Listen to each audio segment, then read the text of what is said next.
잠깐 같이 기도드리겠습니다.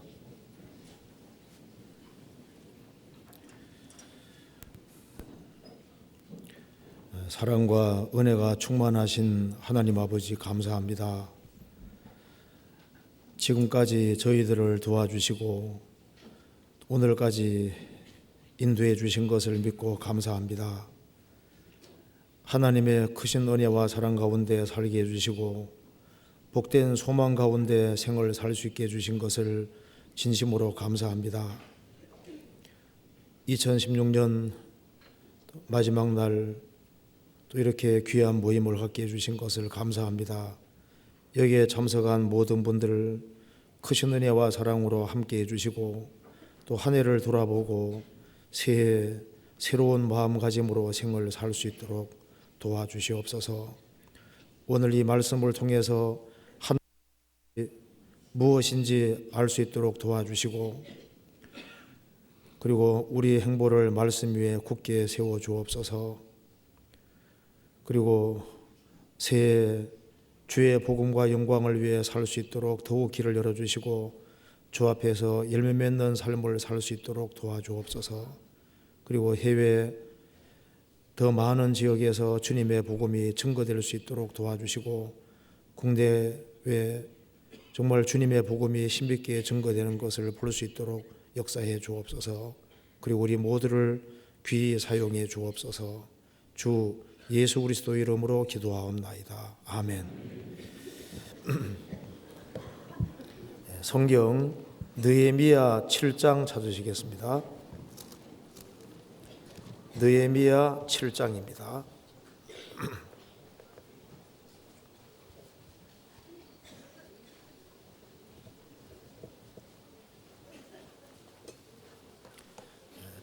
(735페이지입니다)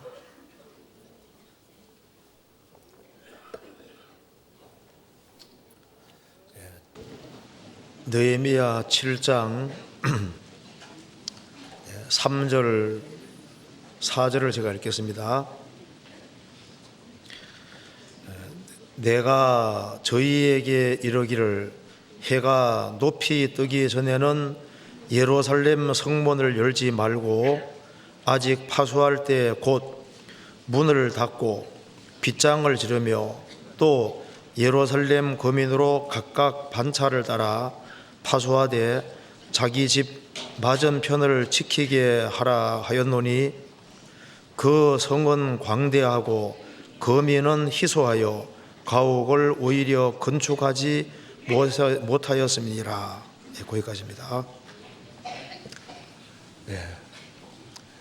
새해에도 하나님의 은혜와 사랑이 함께 하시기를 간절히 간구합니다. 새해 인사 좀 이상하죠?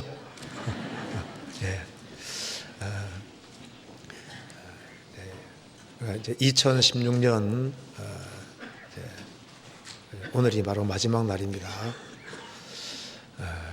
그래서 지금 해가 가면 갈수록 주님의 재림이 점점 더 가까워지고 있는 것이 실제 사실입니다. 그래서 오늘 이제 한 해를 반성하고 또 새해를 좀 새로운 마음가짐으로 살아야 되겠는데, 그래서 제가 오늘 여기에 느헤미야 7장 3절 4절 말씀을 중심으로 해서 조금 말씀을 드려보도록 하겠습니다.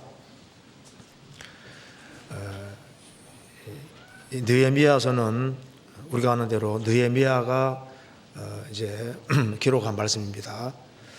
느헤미야는 페르시아의 왕의 총애를 받은 술 맡은 관원장이었습니다. 그런데 예루살렘 성이 소화되고 불탔다는 얘기를 듣고서 몇 달 동안 간절하게 기도를 했고 또 하나님의 선한 손의 도우심으로 이스라엘 땅에 와서 52일이라는 짧은 기간 동안에 성벽을 다 건축하고 성의 문까지 달게 됩니다. 그런데 3절에 보면은 느헤미야입니다. 내가 저희에게 이르기를 해가 높이 뜨기 전에는 예루살렘 성문을 열지 말고 아직 파수할 때 곧 문을 닫고 빗장을 지르며 또 예루살렘 거민으로 각각 반차를 따라 파수하되 자기 집 맞은편을 지키게 하라 하였노니 그 성은 광대하고 거민은 희소하여 가옥을 오히려 건축하지 못하였음이니라. 자, 이 말씀 보면은 여기에 성이란 말도 나와 있고 문이란 말도 나와 있고 빗장이란 말도 나와 있습니다. 느헤미야는 예루살렘 성을 튼튼히 하는데 관심이 아주 집중이 되어 있습니다. 그래서 그는 어떻게 하든지 간에 예루살렘 성이 아주 견고하게 되기를 원했고, 그리고 문도 아주 튼튼하게, 그리고 이제 이 예루살렘이 아주 견고하게 됨으로써 이스라엘 신앙이 부흥되기를 간절히 원했던 겁니다. 그래서 오늘 그 제목을 성읍에 비유된 성도라고 이 제목으로 좀 말씀을 드려보겠습니다. 부제로는 성과 문과 빗장 이렇게 생각하면 되겠습니다. 느헤미야는 하나님 앞에 귀하게 쓰임 받은 사람이었습니다. 그 사람마다 이 자기 관심에 따라서 인생이 많이 결정이 됩니다. 느헤미야는 어떻게 하면은 예루살렘 성이 견고하게 될 수 있을까? 예루살렘의 안전에 가장 큰 관심을 가지고 있었던 겁니다. 이제 구원받은 사람도 관심을 가져야 될 부분들이 있습니다. 그 사람이 어떤 사람인 줄 알려면은 그 사람이 주로 어디에 관심을 가지고 있느냐 하는 걸 보면 알 수 있습니다. 그가 무엇을 좋아하는가, 무엇을 가장 즐기는가, 그리고 주로 무엇을 이야기하는가 보면 그 사람을 알 수가 있습니다. 그런데 느헤미야는 하나님을 두려워하는 사람이기 때문에 정말 하나님 앞에서 이스라엘 백성들이 견고하게 되기를 간절히 원했습니다. 그래서 무엇보다도 예루살렘 성읍이 튼튼해야 되겠다는 생각을 간절하게 가지고 어떻게 하든 간에 성읍을 튼튼하게 만들고 문을 아주 견고하게 만들고 문의 빗장도 아주 튼튼하게 되기를 간절히 원했습니다. 이거 읽어보면은 그는 안전에 큰 관심을 가지고 있는 것을 볼 수 있습니다. 자, 우리 구원받은 사람도 자기 신앙의 안전, 신앙의 발전, 신앙이 견고하게 되는 것에 대해서 관심을 가질 필요가 있습니다. 내 신앙이 견고하게 되고 또 내 집안 식구들의 신앙이 튼튼하게 되고 그리고 구원받은 한 사람 한 사람 신앙이 견고하게 될 때 많은 사람들이 구원받게 될 것이기 때문에 우리도 하나님이 원하시는 쪽에 관심을 가질 필요가 있는 겁니다. 그런데 날이 가면 갈수록 세상은 타락하고 예수님 말씀하신 대로 인자가 세상에 올 때 믿음 보겠느냐는 말씀대로 주님의 재림이 다가오면 다가올수록 신령한 것에 대해서 관심이 적어질 거라고 부르님 말씀하신 겁니다. 그래서 구원받고 난 이후에 내가 정말 구원받은 것이 확실하다면은 내 신앙이 정말 견고한 신앙인지 그런 걸 한번 우리가 오늘 말씀으로 같이 생각을 해보는 것이 필요하다고 생각을 합니다. 자, 먼저 성경 한번 읽어봅시다. 마태복음 6장 보시겠습니다. 마태복음 6장 22절입니다.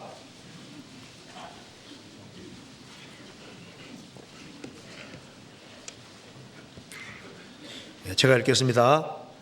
눈은 몸의 등불이니 그러므로 내 눈이 성하면 온몸이 밝을 것이요 눈이 나쁘면 온몸이 어두울 것이니 그러므로 내게 있는 빛이 어두우면 그 어둠이 얼마나 하겠느냐.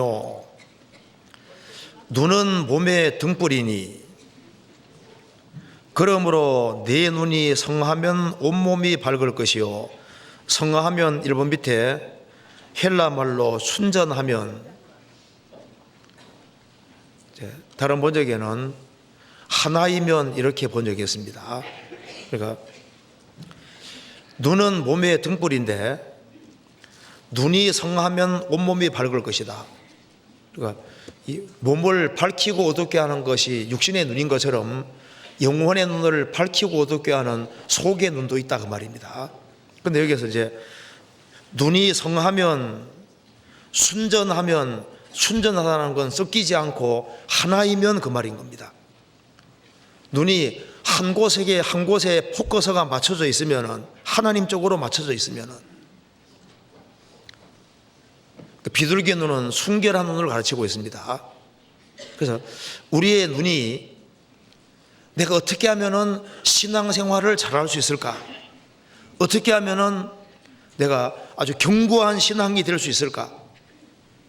어떻게 하면 신앙이 발전할 수 있을까? 이쪽에다가 포커스를 맞춰야 됩니다. 예레미야는 읽어보면은 그는 한 정신의 사람이고 한 마음의 사람입니다. 그는 오로지 예루살렘이 안전하게 되는 그것을 목표로 삼았습니다. 그는 기어코 예루살렘 성을 견고하게 만들고 안전하게 만들고 하는 그 일에 성공을 했던 겁니다. 무엇인가를 이룩하려면은 한 곳에 집중이 되지 아니하면은 그 사람은 견고하게 되기가 어렵습니다. 그런데 우리 시대는 세상이 너무 혼탁해지고 정보 홍수 시대에 살기 때문에 이 마음과 생각이 흩어져 있고 한 곳에 집중이 되어 있지 않습니다. 그러니까 이 새해에는 신앙생활에는 정말 성공해야 되겠다. 정말 견고한 신앙, 확실한 신앙이 되어야 되겠고 작년보다는 발전된 신앙을 가져야 되겠다는 그런 확실한 마음을 가지고 아마 동계소련에 임했으리라고 생각이 듭니다. 그래서 우리가 올해보다는 내년에는 더 신앙이 발전되는 그런 모습을 가질 필요가 있습니다.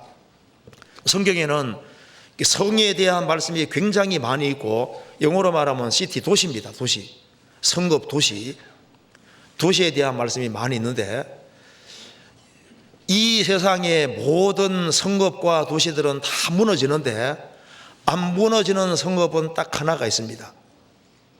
그게 바로 구원의 성읍이라고 성경이 말하고 있습니다. 그래서 이 세상에는 안전한 곳은 하나밖에 없어요. 자기 영혼 구원을 확실히 하는 이것이 제일 중요한 문제입니다. 여기는 아마 이제 영혼의 구원을 받은 사람들이 모였을 겁니다. 여기 이사야 26장 찾아보시겠습니다. 이사야 26장 1절입니다.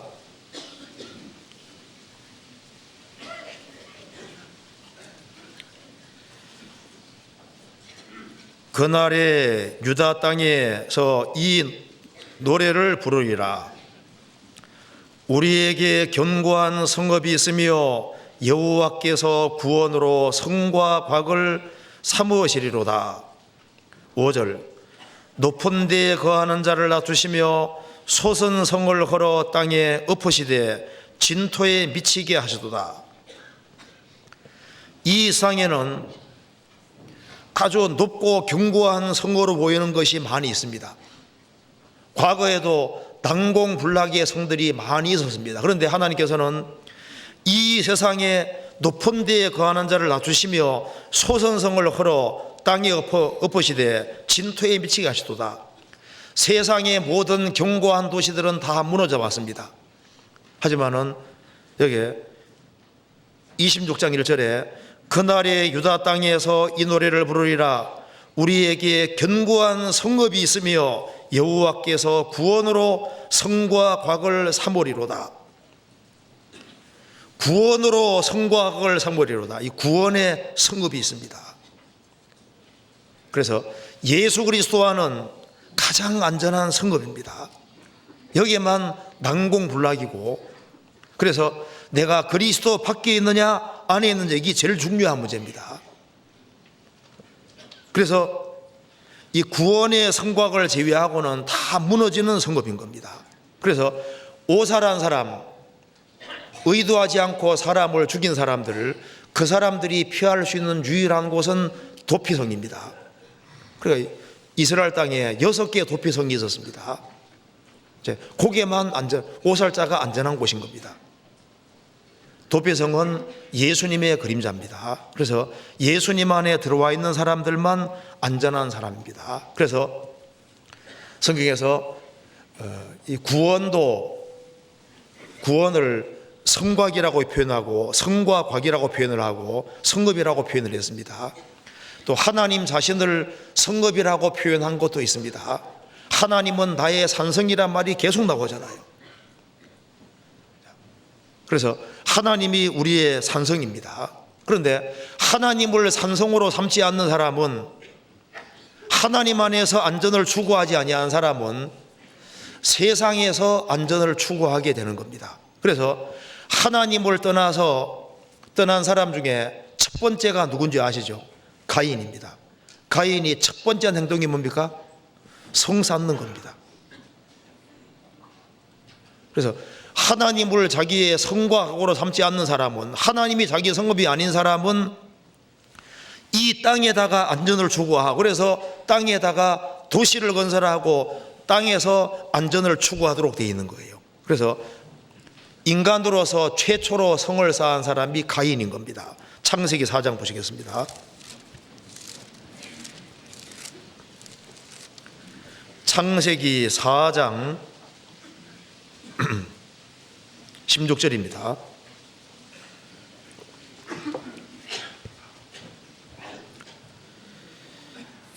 가인이 여호와의 앞을 떠나 나가 에덴 동편 놋 땅에 거하였더니 아내와 동침하니 그가 잉태하여 에녹을 낳은지라.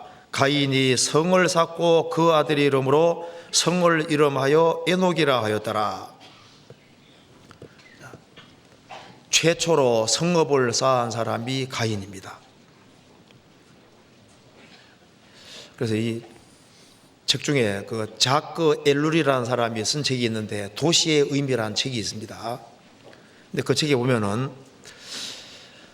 이 성을 처음으로 쌓은 사람이 가인이라고 말을 하면서 이 가인부터 시작해서 지금까지 많은 도시들이 건축되어 왔는데, 지금까지 건축된 모든 도시들이 왜 사람들이 도시를 건축하려고 했느냐?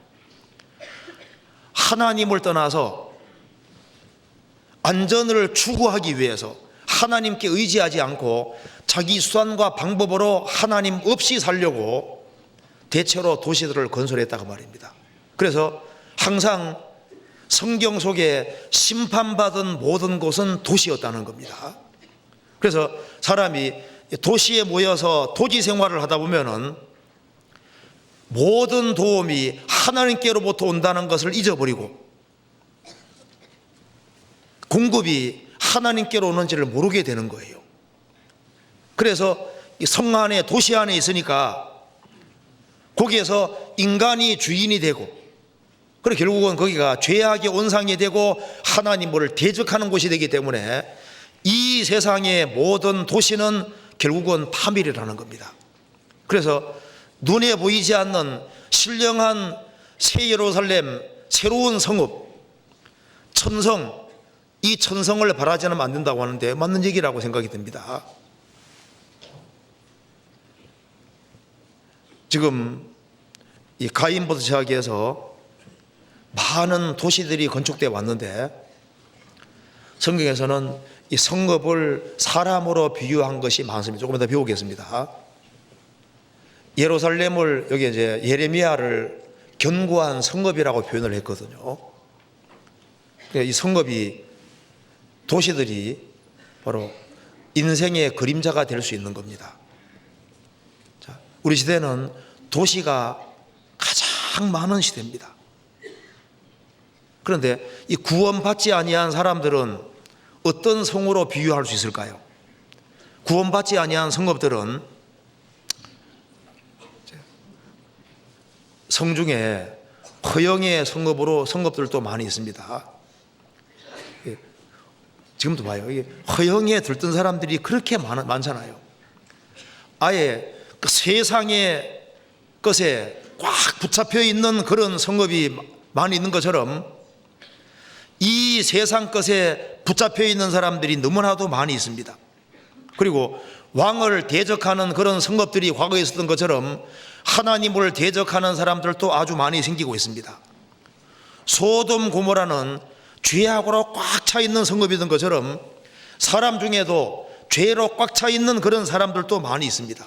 그리고 이 죄를 퍼뜨리는 성읍들도 많이 있는 것처럼 나라 중에도 죄를 많이 퍼뜨리는 나라들이 있습니다. 도시 중에도 죄인들의 소굴이고 죄를 전국적으로 퍼뜨리는 그런 도시들도 있는 것처럼 악의 온상이 되는 그런 개인들도 있다 그 말입니다. 성경 한번 찾아봅시다. 미가서 1장.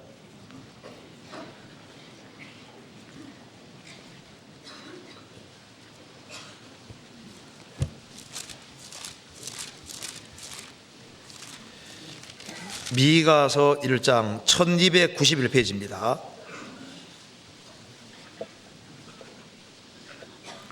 13절.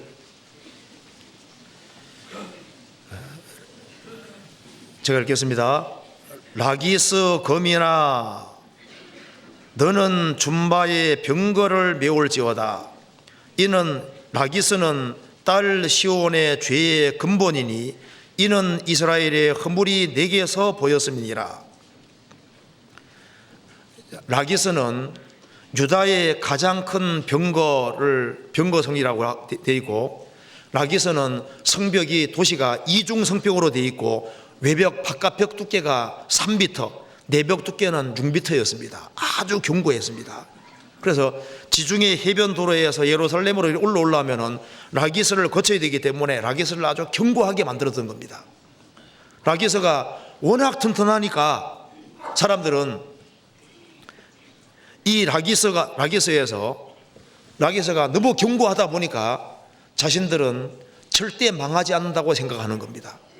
그래서 라기스가 죄악의 온상이 됐고, 여기 말한 대로 라기스는 딸 시온의 죄의 근본이니 이는 이스라엘의 허물이 내게 보였음이니라. 그러니까 이 죄를 퍼뜨리는 아주 핵심 지역이 됐다 그 말입니다. 그처럼 어떤 사람은 죄로 똘똘 뭉쳐 있어서 그 사람에게서 온갖 죄가 퍼져나가는 그런 죄로 꽉 찬 그런 사람도 있을 수 있습니다. 성경에 보면은 아시리아 대제국의 수도가 니느웨라고 되어 있는데 니느웨를 가리켜서 아리따운 기생이라고 성경이 표현을 하고 있습니다. 기생은 남을 유혹하잖아요.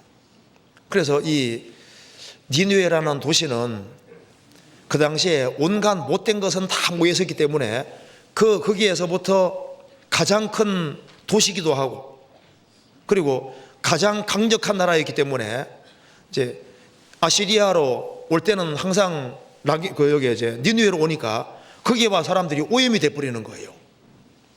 그래서 많은 사람들로 하여금 타락하게 만드는 장본인이 그 핵심에 해당되는 도시가 니느웨 도시였습니다. 니느웨를 가리켜서 아리에 떼온 기생이다 이렇게 표현했고, 또 바벨론 제국 당시에는 바벨론이 제일 화려한 도시였기 때문에 거기에서 그런 취하게 하는 금자내라 표현이 나오잖아요.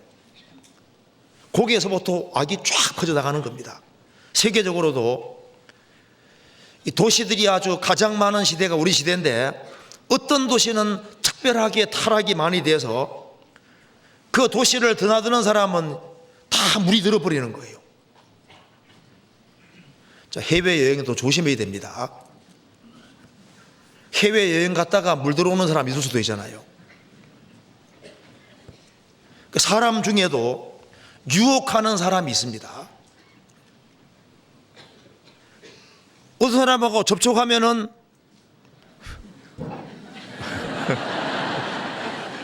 마이크가 됐다 안 됐다 그러네요.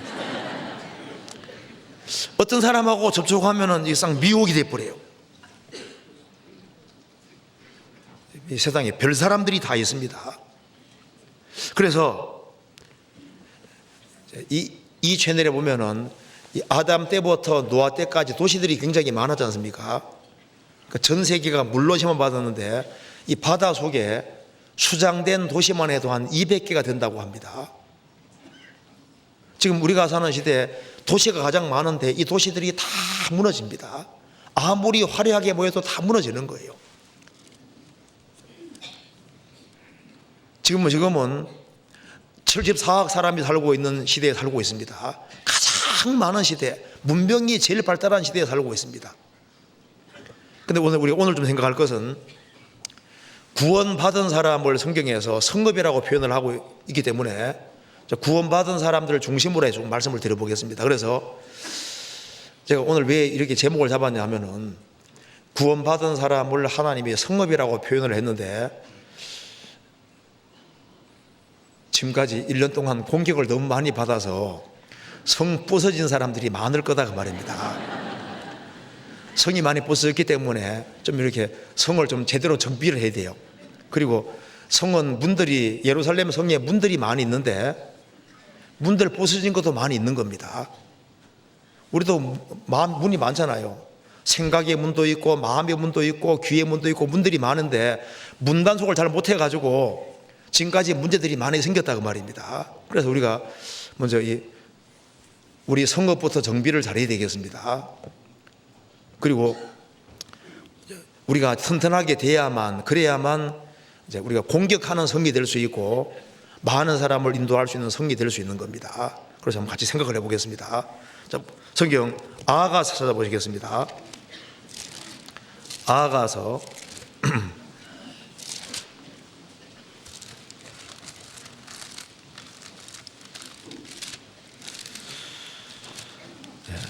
6장을 보시겠습니다.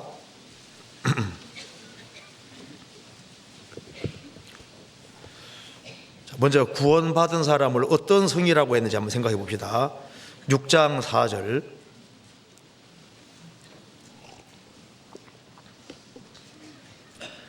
내 사랑 너는 내 사랑아 너의 어여쁨이 디르사 같고 너의 고음이 예루살렘 같고 엄위함이 기치를 벌인 군대 같구나. 내 사랑아, 하나님께서는 성도를 가리켜서 내 사랑아, 구원받은 사람은 하나님의 사랑의 대상자가 됐습니다. 내 사랑아, 너의 어여쁨이 디르사 같고, 이스라엘 땅에서 제일 아름다운 도시 하면은 디르사입니다. 디르사는 기쁨의 도시라는 뜻입니다. 한때 북이스라엘의 수도이기도 했습니다. 너의 어여쁨이 디르사 같고 너의 고음이 예루살렘 같고. 여기 이제 구원받은 성도를 두 개의 도시로 표현을 했는데 디르사가 첫 번째 아름다운 도시고 두 번째 아름다운 도시가 예루살렘이랍니다. 여기서도 그리스도의 신부된 사람을 가리켜서 도시는 도시인데 아무 도시 말고 이스라엘 땅에서 제일 아름다운 디르사 같고 너희의 고음이 예루살렘 같고, 하나님께서는 이 성도를 그렇게 곱고 그리고 아름답게 어여쁘게 보시는 거예요. 사랑스럽게 보시는 겁니다. 그리고 우리는 도시는 도시인데 어떤 도시냐 하면은 하나님이 정말 사랑하는 도시인 거예요. 어여쁘게 보시고 정말 아주 곱게 보는 그런 도시다 그 말입니다. 시편 125편 보시겠습니다.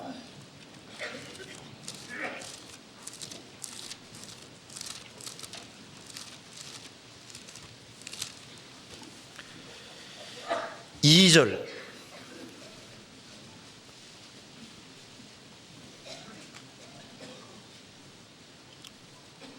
2절 산들이 예루살렘을 두름과 같이 여호와께서 그 백성을 지금부터 영원까지 두르시리로다. 산들이 예루살렘을 둘러싸고 있는 것처럼 여호와께서 그 백성을 지금부터 영원까지 두르시리로다. 그러니까 하나님 백성을 뭐로 표현하고 있는 겁니까? 예루살렘으로. 산들이 예루살렘을 둘러싸고 있는 것처럼 여호와께서 그 백성을 지금부터 영원까지 두르시리로다. 하나님의 은혜와 사랑으로, 인자로 하나님이 둘러싸고 계시다 그 말입니다. 여기에 성도를 예루살렘으로 표현을 하고 있습니다. 그러니까 이걸 보면은 참 성도는 하나님께 사랑받는 성읍인 거예요. 하나님의 관심이 집중되어 있는 성읍입니다. 그리고 주인이 주님으로 되어 있는 성읍인 거예요. 주님이 주인으로 되어 있는 성읍인 겁니다. 성경 그렇게 되어 있잖아요. 구원받지 아니한 사람은 마귀 권세 아래에서 마귀가 주인이 되어 있고 자기가 주인이 되어 있는데, 구원받은 사람은 주님이 자기의 주인이 되어 있는 겁니다. 어떤 사람이, 뱃사람이 누가복음 19장 설교를 듣는 가운데 예수께서 예루살렘 성을 보시고 눈물을 흘리시더라. 이제 그 얘기를, 설교를 쭉 들으면서 마음에 반성이 생겼습니다. 그래서 그 목사님에게 말했습니다. 내가 지금까지 60년 동안 마귀라는 선장 깃발 밑에서 60년 동안 항해해 왔는데 이제 슬슬 주인을 바꿔야 될 때가 됐습니다. 이제 내 인생의 주인을 내가 주님으로 바꾸겠습니다 하고 인생이 완전히 바뀌어져서 주님을 주인으로 모시고 새 사람이 된 그런 얘기가 있는데, 실제로 구원받은 사람은 주인이 바뀌어진 거예요. 주님이 주인이 된 겁니다. 우리는 이 성읍은 특별한 성읍인 겁니다. 특별한 은총을 받는 성읍인 거예요. 성경 그 다음에 찾아봅시다. 이사야 1장.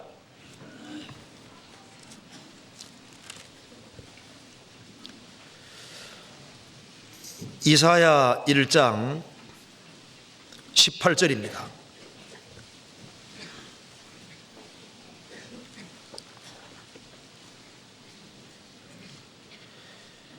여호와께서 말씀하시되 오라 우리가 서로 변론하자. 너희 죄가 주홍 같을지라도 눈과 같이 희어질 것이요 진홍같이 붉을지라도 양털같이 되리라. 그 다음에 26절 같이 읽어보겠습니다. 내가 너희의 사사들을 처음과 같이 너희의 모사들을 본래와 같이 회복할 것이라. 그리한 후에야 내가 의의 성읍이라 선실한 고을이라 칭함이 되리라 하셨나니. 됐습니다. 오라 우리가 서로 변론하자. 너희 죄가 주홍 같을지라도 눈과 같이 희어질 것이요 진홍같이 붉을지라도 양털같이 되리라. 죄가 아무리 많을지라도 와서 변론해보자 그 말입니다.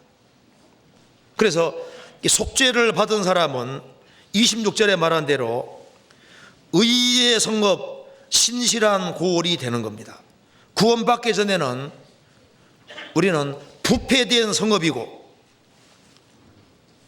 그리고 이게 신실치 못한 그런 성읍인데, 주님 피로 구원받고 나면은 우리는 주님의 피로 말미암아 성읍은 성읍이 돼 부패된 성읍이 아니라 무슨 성읍입니까? 의의 성읍, 신실한 고을처럼 바뀌어지는 거예요. 그래서 구원받은 사람은 사랑받는 성과 똑같고 하나님이 어여삐 여기는 성이고, 여기 말한 대로 의의 성읍, 신실한 고을로 바뀌어진 겁니다. 주님 피로 말미암아 그렇게 된 거예요. 그리고 구원받은 사람은 성읍은 성읍인데 견고한 성읍입니다. 예레미야 1장 보시겠습니다.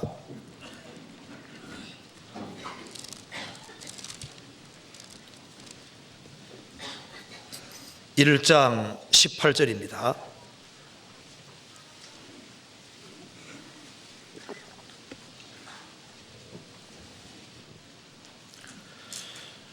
보라, 내가 오늘날 너로 그 온 땅과 유다 왕들과 그 족장들과 그 제사장들과 그 땅 앞에 견고한 성읍 쇠기둥 놋 성벽이 되게 하였은즉 그들이 너를 치나 이기지 못하리니 이는 내가 너와 함께하여 너를 구원할 것임이니라. 여호와의 말이니라. 하나님께서 예레미야를 가르쳐서 내가 너를 견고한 성읍이 되게 했다. 구원받은 사람은 성읍은 성읍인데 견고한 성읍입니다. 그래서 너를 치지만은 이기지는 못할 것이다. 공격은 받지만은 너를 이기지는 못할 것이다. 구원받은 사람은 구원받은 즉시 속에 질그릇 안에 보화가 들어와 있는 겁니다.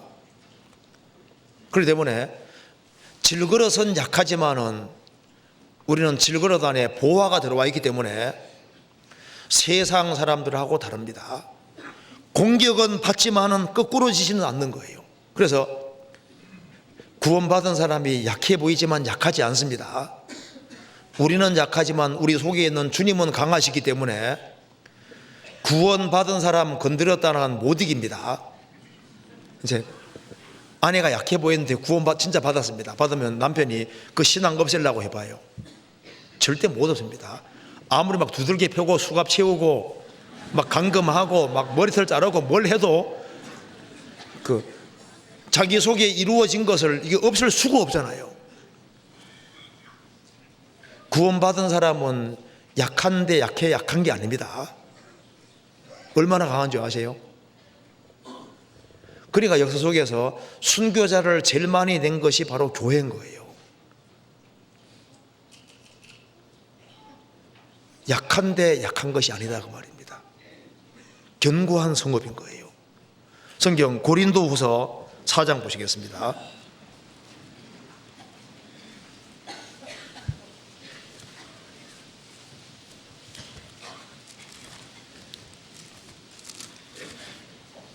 고린도후서 4장 7절입니다. 우리가 이 보배를 질그릇에 가졌으니 이는 능력이 심히 큰 것이 하나님께 있고 우리에게 있지 아니함을 알게 하려 함이라. 우리가 사방으로 우겨쌈을 당하여도 쌓이지 아니하며 답답한 일을 당하여도 낙심하지 아니하며 핍박을 받아도 버림받지 아니하고 거꾸로됨을 당하여도 망하지 아니하고 우리가 이 보배를 질그릇에 가졌으니 우리는 복음을 가지고 있는 사람입니다. 성령을 소유한 사람인 거예요. 이 보배를 질그릇에 가졌으니 이는 능력이 심히 큰 것이 하나님께 있고 우리에게 있지 아니함을 알기를 함이니라. 우리가 사방으로 우겨삼을 당하여도 쌓이지 않는다. 답답한 일을 당하여도 낙심하지 아니하며 핍박을 받아도 버림받지 아니하며 거꾸로 들임을 당하여도 망하지 아니하고 또 일어나잖아요.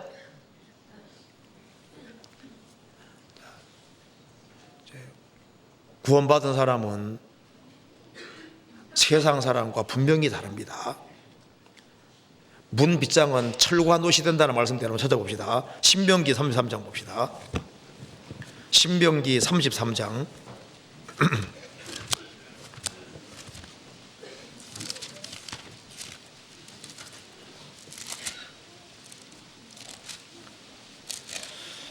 33장 25절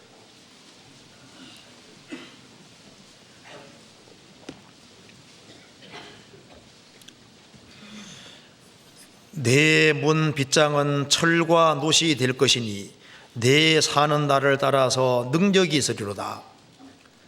자, 이 성도 견고한 성읍인데 문도 튼튼하고 문 빗장도 철과 놋이니까 난공불락이다 그 말입니다. 뚫을 수가 없는 거예요. 원래 그리스도인들은 견고한 성읍입니다. 또한 그리스도인들은 도피성과 유사하게 영접하는 성읍인 거예요. 피난처를 제공해주는 성읍과 같아 그 말입니다. 그래서 그리스도인들은 사랑받는 성읍이고 의의 성읍이고 신실한 성읍이고 견고한 성읍이고 그리고 영접할 줄 아는 그런 성읍인 거예요. 성경에서 마음으로 이를 영접하라 그런 말씀이 있는데, 우리가 형제자매들을 영접하고 불신자들을 영접하는 성읍입니다. 어떤 성읍 보면요, 문 안 여는 성읍이 있죠. 근데 구원받은 사람은 정말 영접할 줄 아는 성읍입니다.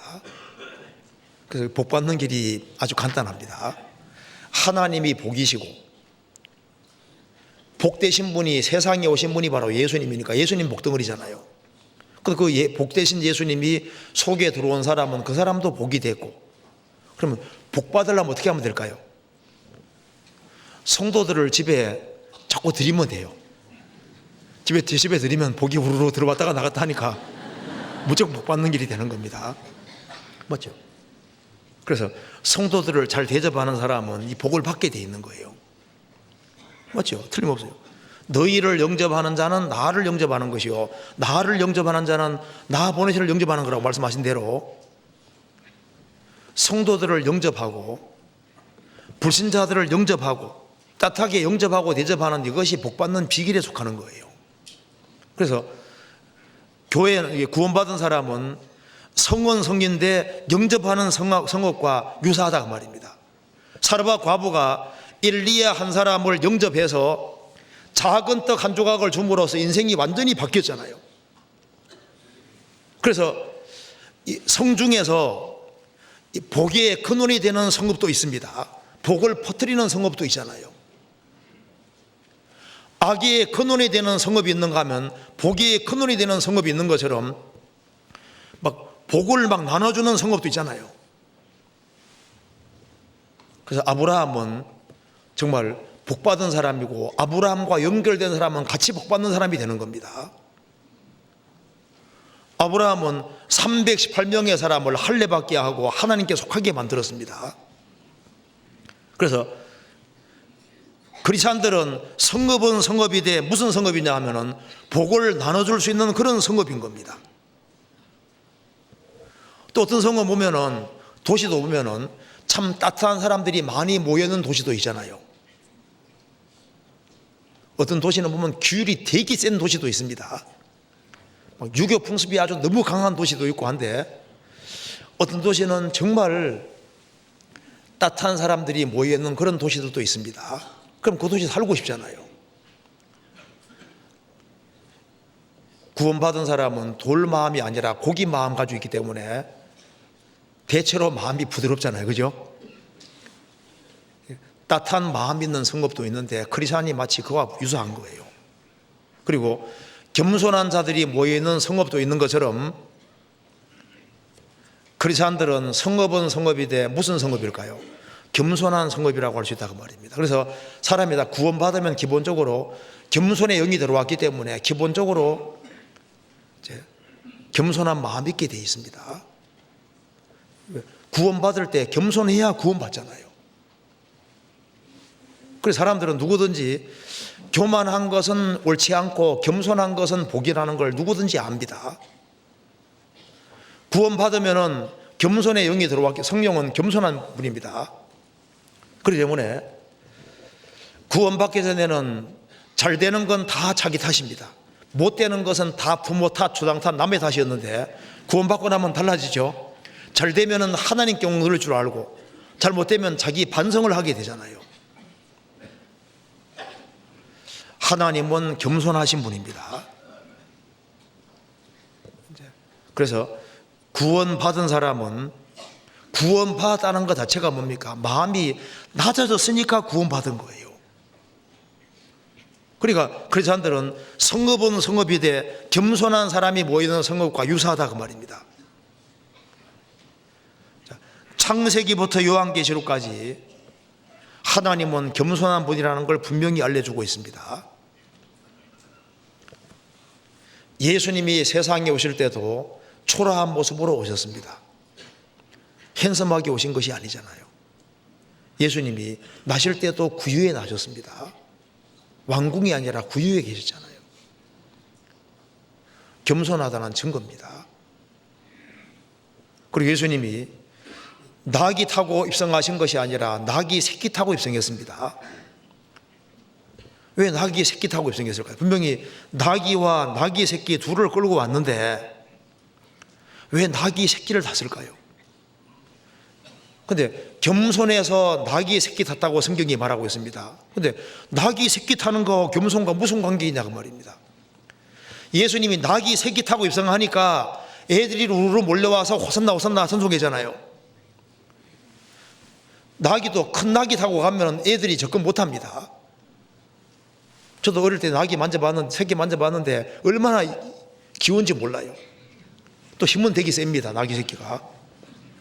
나귀 새끼 타고 입성하니까 애들이 막 우르르 몰려와서 호산나 호산나 하잖아요. 그러니까 애들까지 생각하는 그게 진짜 겸손한 사람은 애들을 안 무시하잖아요. 교만해지면 애들 오면 저리가 하잖아요.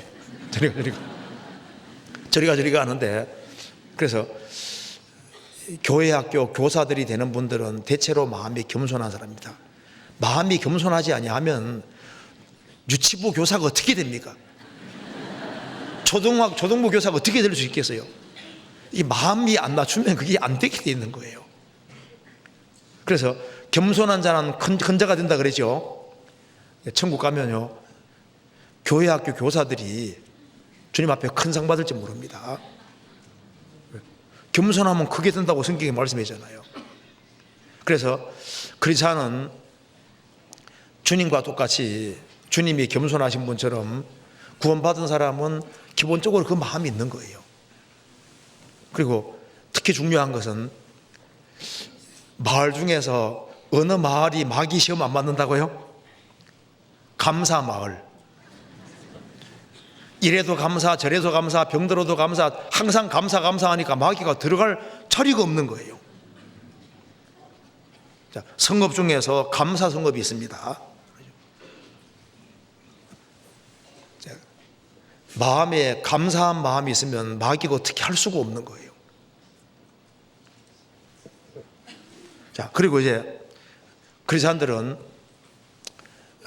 세상 사람과 다르게 도시 중에서 모범이 되는 도시가 있는 것처럼 크리스찬들은 세상에서 가장 모범적으로 살아야 될 사람인 겁니다. 자, 그런데 크리스찬들은 성경에 여러 가지 성읍으로 비유되어 있는데 이 성읍이 공격받는 성읍이라는 걸 알아야 되는 겁니다. 다른 도시들은 마귀 밥통 속에 있으니까 마귀가 오냐 내 자식 하고 있겠지만은 구원받은 사람은 하나님께로부터 분리된 성읍이기 때문에 특히 마귀에 노출되어 있는 겁니다. 마귀에게 공격받는 성읍에 속하는 거예요. 그래서 예레미야에게 말하기를 너가 침을 받을 것이다, 공격받을 것이다. 예레미야는 하나님께로 구별되고 난 이후에 이스라엘 백성들에게, 제사장들에게 얼마나 공격을 받았잖아요. 구원을 받은 사람은 마귀의 타깃입니다. 마귀가 누굴 유의해 볼까요? 구원받은 사람을 가장 유의해 보는 겁니다. 그래서 구원받은 사람이 견고하게 되고 튼튼하게 되면 자기들이 망할 테니까 마귀는 구원받은 사람, 구원받을 때부터 지금까지 계속적으로 공격을 해왔기 때문에 한 해를 돌아봤을 때 공격을 많이 받았다고 말입니다. 정말 주님께 사랑받는 성읍이고 의의 성읍, 신실한 성읍, 정말 주님 보실 때 정말 견고한 성읍이 되어야 되는데 많은 공격을 받아서 많이 부서져 있는 거예요. 부서진 것이 많이 있을 겁니다. 공격을 많이 받았을 겁니다. 그런데 구원받은 사람은 완전히 파괴는 안 됩니다. 그래서 여기 모인 분들 중에 문제 있는 성읍이 많습니다. 주님 볼 때 많이 부서지는 성읍이 많이 있어요. 그럴 같이요. 많이 공격받았을 겁니다. 견고하기만 하면 얼마나 좋겠어요. 공격을 좀 받았을 겁니다. 그래서 자, 우리가 이제 어디가 무너진지를 좀 생각해보고 제대로 수리를 좀 해야 되겠습니다. 성경에서 봅니다. 잠언 25장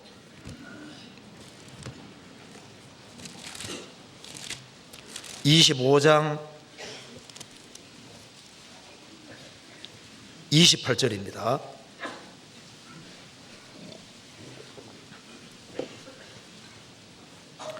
28절 같이 읽어보겠습니다. 자기의 마음을 제어하지 아니하는 자는 성읍이 무너지고 성벽이 없는 것 같으니라. 자기 마음을 제어하지 아니하면, 자기 마음을 제어하지 아니하는 자는 성읍이 무너지고 성벽이 없는 것 같으니라. 그러니까 마음 통제를 해야 되는데, 신앙생활에서 무엇보다 마음이 중요합니다. 물어 지킬 만한 것보다 너무 내 마음을 지키라고 했는데, 이 마음을 지키지 아니하므로 그 사람은, 마음 통제하지 않는 사람은 성읍이 무너지고 성벽이 없는 것 같으리라. 그러니까 성벽이 없으면 어떻게 될까요? 그러면 막 적이 막 쳐들어와서 맹공기 보보되잖아요. 그 마귀가 막 불화살을 막 날리고 공성태로 막 치고 하는데 무너지는 거예요.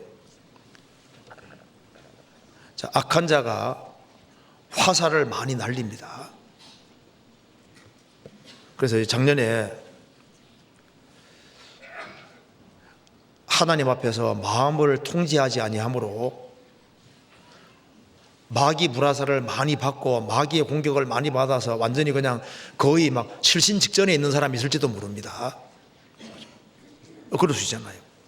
그리고 또 한 가지는 이 성 안에 잊지 않아야 될 것이 있으면은 이게 큰 문제가 되는 겁니다.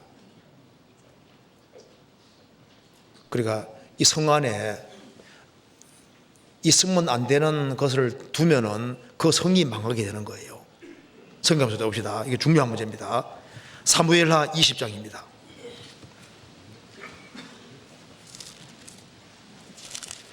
(20장) 15절.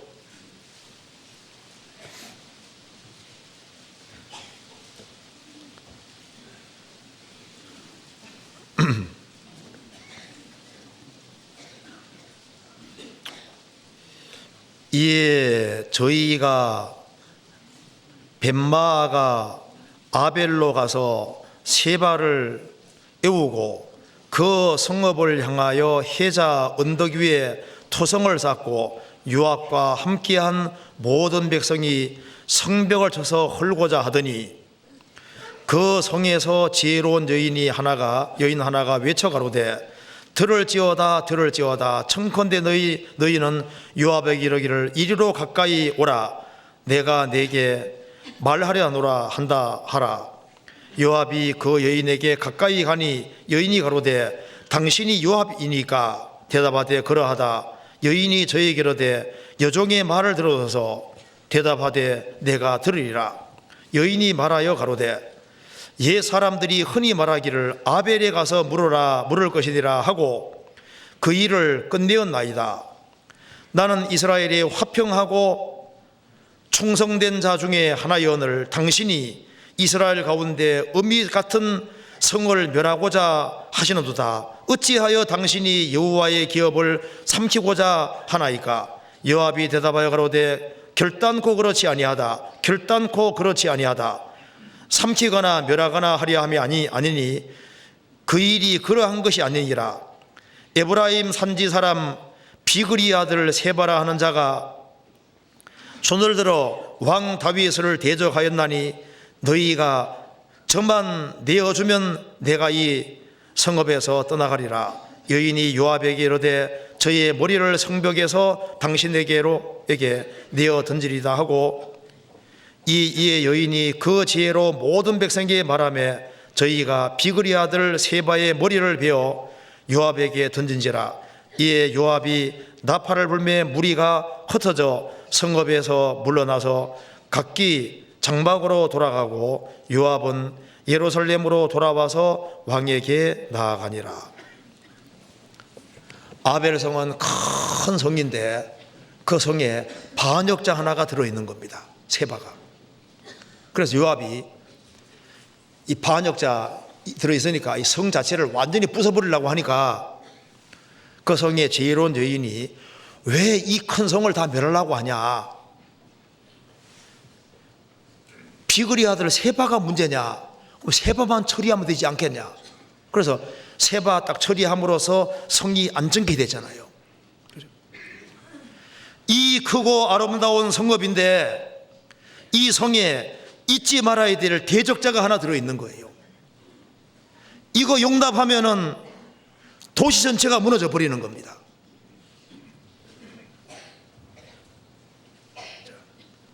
우리 신앙생활도 마찬가지입니다. 우리 신앙생활 속에 있어서는 안 되는 죄가 있을 수 있는 거예요. 이 죄 때문에 내 신앙이 완전히 망쳐질 수 있는 죄가 있을 수 있습니다. 다윗이 우리아를 죽이고 우리아 아내를 범한 그 죄 때문에 그 전과 후는 인생이 완전히 달라졌잖아요. 얼마나 많은 징계받고 얼마나 많은 고통을 받았습니까? 이 세바 한 사람 때문에 아벨의 성 전체가 완전히 무너질 뻔했습니다. 마귀는 하나만 용납해, 하나 용납하면 줄줄이 끌고 들어와서 하나님 앞에 근본적으로 문제되는 죄를 마음속에 딱 심어놓는다 그 말입니다. 그래서 그걸 두면은 그 사람 신앙을 완전히 망치게 되는 거예요. 그래서 세바를 잡아내야 되는 겁니다. 고린도 전서 10장에 보면은 출애굽한 이스라엘 백성들 광야 40년 생활 동안에 죽었습니다. 여호수아 갈렙 제외하고는 다 죽었잖아요. 물론 20세 이하의 사람들은 이제 자랐으니까 물론 가나안 땅 들어갈 때는 세대 교체가 이루어져서 60만 명 정도가 들어갔지만은 출애굽한 사람 중에는 여호수아 갈렙하고 제외하고는 다 죽었잖아요. 그런데 죽은 죄가 몇 가지 나와 있습니다. 그게 4가지 죄가 나와 있잖아요. 그러니까 광야에서 엎드러진 죄가 4개가 나와 있는데, 첫째는 이스라엘 백성들이 우상 숭배하는 죄 때문에 하루에 우상 숭배하는 죄로 3,000명이 죽었습니다. 3,000명 아시잖아요. 그리고 간음죄에 짓다가는 하루에 23,000명, 총 24,000명이 죽었습니다. 그리고 또 주를 시험하다가 뱀에게 물려서 또 훨씬 많은 사람이 죽었는데, 대부분 왜 죽었습니까? 불평하고 원망하다가 다 죽었다고 되잖아요. 그러니까 광야 엎드러진 죄가 크게 4가지인데 우리가 얼른 이해됩니다. 우상 숭배로 엎드러졌다, 뭐 이해가 되잖아요.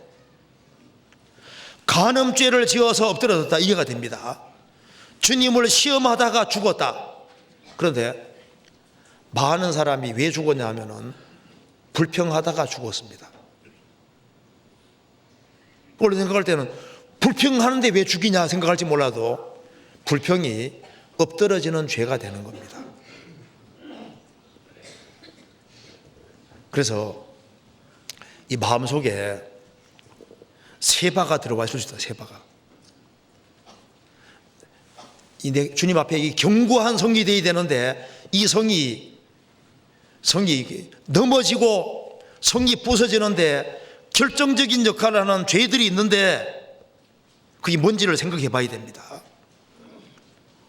내가 이것만 제거하면은 신앙생활 잘할 수 있을 텐데, 이제 그거 하나가 세바가 될 수 있는 세바가.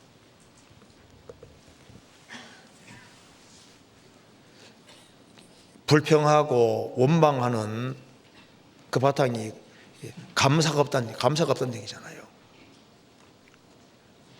왜 감사가 없을까요? 감사는 그 밑에 겸손이 있습니다. 감사는 은혜를 받아야 감사가 생기는데, 은혜는 겸손한 사람에게 오는 거니까 제일 바탕에 감사한 거예요. 그 바탕에 겸손이 있는 겁니다. 그래서 마음을 낮추는 사람은 불평이라는 게 없어지게 되는 겁니다. 그러니까 불평하지 말아야지 한다고 불평 없어지는 게 아니라 마음을 낮추면은 불평은 사라지게 돼 있는 거예요. 그렇지 않습니까? 우리 가정에서도 왜 불평이 많이 생길까요? 마음을 높이니까. 아내가 남편보다 잘났거든요. 그러니까 남편 하는 거 보면 항상 불평인 거예요. 월급은 가져오는데, 월급 안 가져오는 남편도 많이 있는데 월급 가져오잖아요.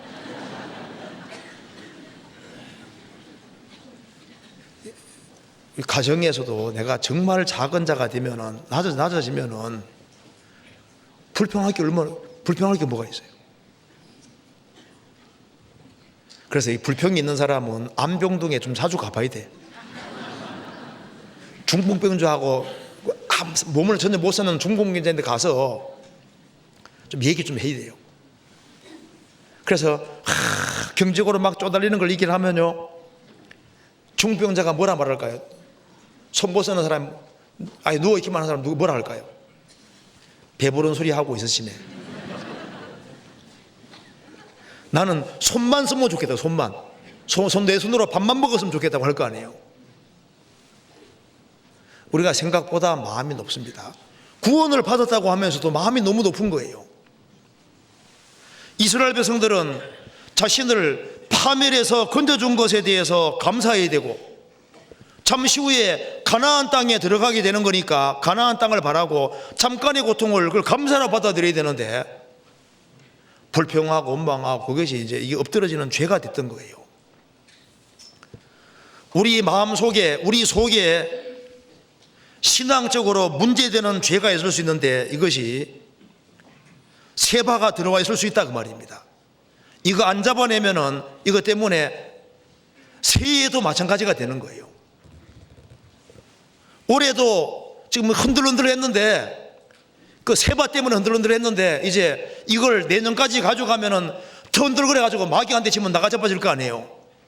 그러니까 하나님 앞에서 근본적으로 문제가 되는 죄에 있으면 이거 잡아내서 처리되는 거예요. 그리고 또 이런 성도 있습니다. 뭔가 열매가 이걸 하는데 안 되는 성읍이잖아요. 열매가 잘 안 있는 성읍도 있습니다. 한번 찾아봅시다. 열왕기하 2장 보시겠습니다. 열왕기하 2장 19절입니다.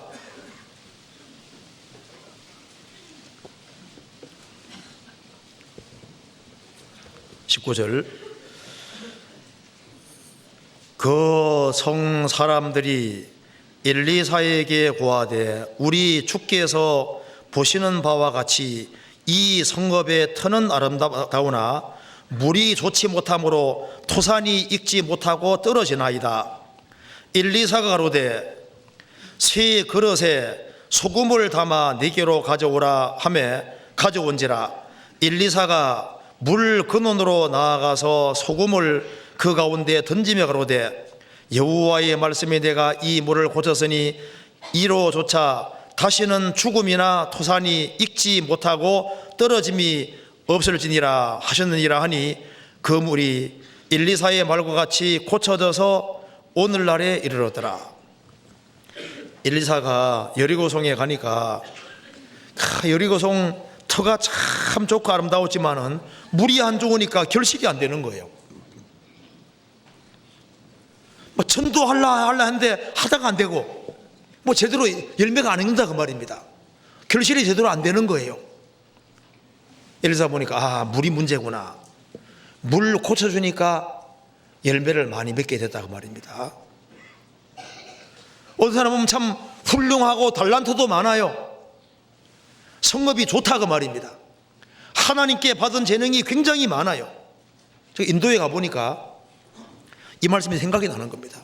인도 정말 전도토가 좋습니다. 순수한데 왜 사람들이 구원받지 못하고 있을까? 교회 생활도 열심히 하는데 물이 안 좋은 거예요. 물을 고쳐야 되는 것처럼 순수한 말씀의 물. 그래서 여기에 열매가 잘 안 맺힐 때는 어디에 문제가 있는지 살펴야 됩니다. 대체로 물 고쳐야 되는 것처럼 말씀을 제대로 들어야 돼요. 말씀을. 그래서 우리가 새해에는 하나님 말씀을 듣되 더 간절한 마음으로 듣고, 다 안다 생각하면 그게 아는 게 아닙니다. 이 말씀을 제대로 들어야만, 그래야만 이 말씀이 시기 때문에, 밀과 똑같기 때문에 말씀이 역사 나타내는 거예요. 그래서 물을 바꿔야 되는 거예요. 하나님 말씀을 제대로 들어야만, 그래야만 결실이 맺히는 겁니다. 그런데 저도 이제 담임 목회를 하다 보니까 왜 결실이 안 되는가, 그 중에 하나가 헌금 문제가 많습니다. 그 헌금 생활하고 그 사람 신앙 생활이 딱 연결되어 있는 것이 맞아요. 그래서 신앙이 제대로 회복되기 원하면은 이 물질 문제가 이게 중요한 문제들하니까요. 그래서 말라기 3장에 하나님 말씀했습니다. 이스라엘 백성들아 내게로 돌아오라. 어떻게 돌아가리이까 하니까 11조와 헌물 얘기를 하셨잖아요. 참 이상하잖아요. 너희들이 정말 내게 돌아오고 싶냐? 돌아오고 싶으면은 헌금 생활부터 바르게 했는데, 이 말이 맞는 얘기인 거예요. 물질이 가는 곳에 마음이 갑니다. 그잖아요. 그래서 내가 하나님 앞에서 헌금 생활을 바르게 하고 있나 그 생각해 봐야 됩니다. 그래서 저도 이제 이렇게 담임 목회하면서 보니까 헌금에 대해서 얘기하지 않으면은 직무유기한다고 생각이 들어가더라니까요. 직무유기다. 딴 얘기는 다 해주고 헌금 생활을 바르게 하지 않게, 물질 생활을 바르게 하지 않게 하면은 직무를 유기하는 거다. 왜? 그게 신앙생활하고 직결되어 있는 것이 맞더라니까요. 그래서 신앙이 회복이 되고 정말 결실이 많아지기 원하고, 이 성읍이 결실이 풍성한 성읍이 되기 원하면은 나는 적게 서고 주님께 드리고 이 물질을 활용해서 영혼을 건지고 세우는데 푸는, 이거 배워야 되는 거예요. 다른 거 다 배워도 헌금하는 거 이걸 안 배우면요, 물질에 인색하면은 신앙생활을 배우기 어렵습니다. 진짜입니다. 누가 신앙생활 잘하는지 봐요. 누가 전도 잘하는지 보십시오. 물질 문제, 이게 중요한 문제인 거예요. 그리고 중요한 것은 반복해서 들을 필요가 있습니다. 그래서 새로운 것이 중요한 것이 아니라 반복적으로 중요한 것이 뼈에 사무치도록 되는 것이 필요합니다. 플로리다의 한 교회는 우리 교회는 딱 22분 예배합니다. 설교는 8분입니다. 많이 오세요 하는데, 설교 8분 들어가지고 어떻게 신앙생활 되겠어요? 안 되죠. 하나님 말씀을 충실히 듣고 반복해서 듣고 아주 마음에 새겨지도록 들으면서 실천해야 될 것이 많이 있는데, 그 중에서 지극히 작은 것이 물질이니까 이것부터 먼저 순종해봐요. 그러니까 내 신앙이 왜 회복이 안 될까? 내 신앙이 왜 하나님 앞에 빨리 가까이 안 갈까? 왜 결실이 빨리 안 될까? 물질을 나를 위해 너무 많이 쓰는 거예요. 어린애가, 엄마가 아주 옛날 얘기입니다. 어머니가 이제 애에게 200원 주면서 100원은 너 가져다 사 먹고 100원은 헌금해라 네 하고 가다가 탁 넘어지는 바람에 벽가지로 동전이 또르륵 굴러서 하수구에 들어갔습니다. 하나님 도나 잘 가라 하고까지 사 먹어요. 자기가 못 먹더라도 하나님께 먼저 드리는 걸 배워야 됩니다. 그리고 이제 헌금하려고 하는데 보니까 10,000원짜리가 없어요. 50,000원짜리 밖에 없거든요. 50,000원짜리. 아까운데 저 가서 깨가지고 드릴 게 아니라 아까워하고 확 집어넣어야 되잖아요. 내가 이 아깝게 생각해 하나님 앞에 드리는 걸, 그런 마음을 깨야 되는 거예요. 그 간단한 같지만 이게 중요한 문제입니다. 그리고 또 한 가지, 우리가 왜 이 1년 신앙생활 하는 가운데 신앙생활 잘 못하게 됐냐 하면은 이기적인 성업이 있는 거예요. 잠언 17장 보시겠습니다. 잠언 17장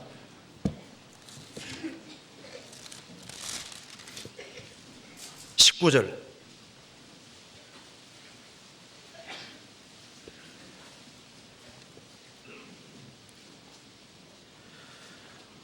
다툼을 좋아하는 자는 죄가를 좋아하는 자요, 자기 문을 높이는 자는 파괴를 구하는 자니라.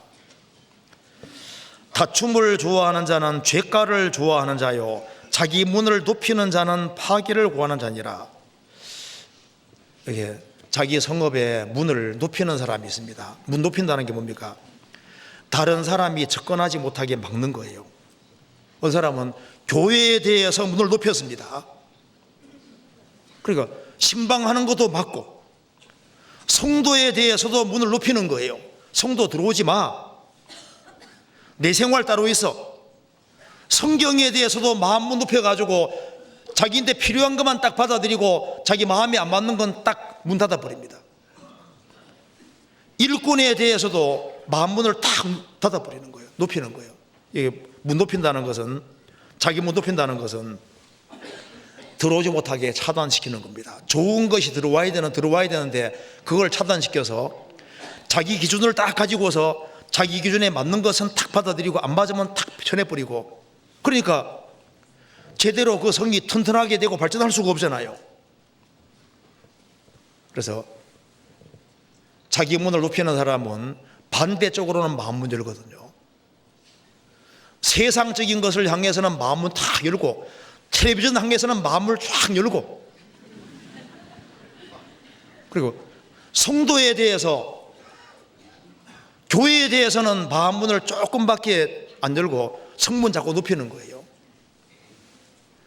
그 사람이 어떻게 하나님이 크게 역사할 수 있겠어요? 그래서 성경에서 말씀하기를 마음 문 열으라고 되어 있습니다. 새해에는 교회를 향해서, 성도들을 향해서, 일꾼들을 향해서 마음 문을 활짝 열어야 되는 거예요. 고린도서 6장 보시겠습니다.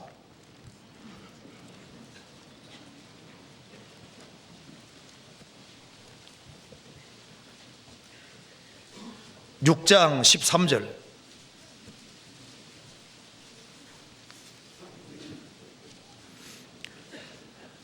내가 자녀에게 말하듯 하노니 보답하는 양으로 너희도 마음을 넓히라. 고린도인들이여, 우리가 너희들을 향해서 마음이 활짝 열려 있지 않느냐? 너희들도 보답하는 양으로 마음을 넓히라. 우리가 교회에 대해서 마음을 넓혀야 됩니다. 일꾼에 대해서, 일꾼을 정말 존중하는 마음을 갖고, 높이는 마음을 갖고, 그리고 특별히 앞장서서 봉사하는 분들에 대해서 아주 정말 귀히 여기는 마음을 갖고 마음을 열어야 되는 거예요. 그렇지 않기 때문에 그 성업이 좀 더 풍성하게 될 수 있는 것을 막게 되는 겁니다. 또한 성경에서 봅시다. 잠언 18장입니다. 18장 19절.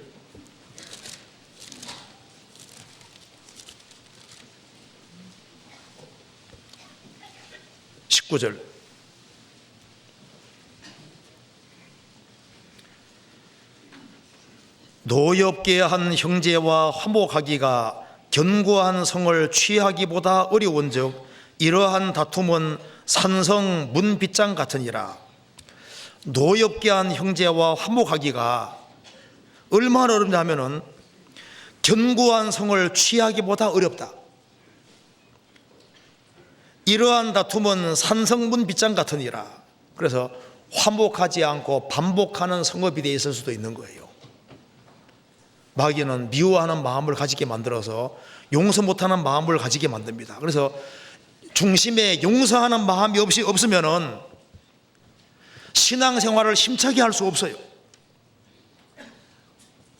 가까운 사람에게 상처를 받거든요. 그런데 중심에 형제자매를 용서하지 아니하면은 하나님께서도 용서하지 않는다고 되어 있잖아요. 주여 형제가 내게 죄 범하면 몇 번이나 용서하리이까? 7번까지 하오리이까? 예수님 말씀하시기를 70번에 7번씩이라도 할지니라. 용서해 줄 수 있는 사람은 큰 사람입니다. 마귀는 용서 못하는 마음을 갖게 만들어서 용서 못하는 마음을 가지면 마음이 다치게 되잖아요. 다윗이 왜 큰 사람이냐면 그는 용서가 큰 사람인 겁니다. 사울이 그렇게 자기를 죽이려고 했지만은 계속 용서하는 것 봐요. 다윗아, 너가 큰 일을 행할 것이다. 반드시 승리를 얻으리라. 그는 용서가 큰 사람인 거예요. 링컨도 왜 큰 사람입니까? 그것도 용서가 큰 사람인 겁니다. 자기의 정적 스탠톤이라는 사람이 오랑우탄 원종을 보려면 저 링컨 보라고 그렇게 모독을 많이 하고 했었는데, 나중에 대통령이 되고 난 다음에 그 사람을 국무장관으로 앉혔잖아요. 링컨이 죽었을 때 제일 많이 눈물을 흘린 사람이 그 국무장관입니다. 그러니까 용서가 큰 사람, 그 사람은 사람이 큰 사람인 거예요. 그러니까 용서 못하는 마음을 가지고 있으면 만문이 닫히게 되는 겁니다. 용서 못하는 마음을 가지고 있으면 이게 성벽이 문이 높아지게 되거든요. 상처받으면 그것 때문에 문빗장이 점점 견고해지는 겁니다. 그래서 자기 신앙에 손해가 보는 거예요. 그리고 이제 또 한 가지는요, 여기 그래서 이제 우리가 올해 작년하고 다르게 새해에는 주님 보시기에 정말 풍성한 성급이 될 필요가 있습니다. 그잖아요. 풍성한 성급. 그 성급이 되기 위해서는 느헤미야의 교훈을 우리가 따를 필요가 있는 겁니다. 느헤미야 찾아봅시다. 느헤미야 7장 다시 보시겠습니다.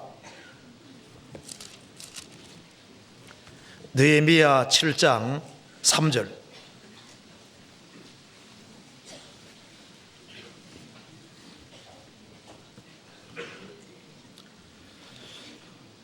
우리가 새해에는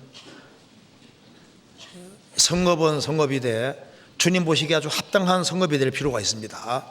그러기 위해서는 저기 느헤미야의 충고가 좋은 충고라고 생각됩니다. 7장 3절.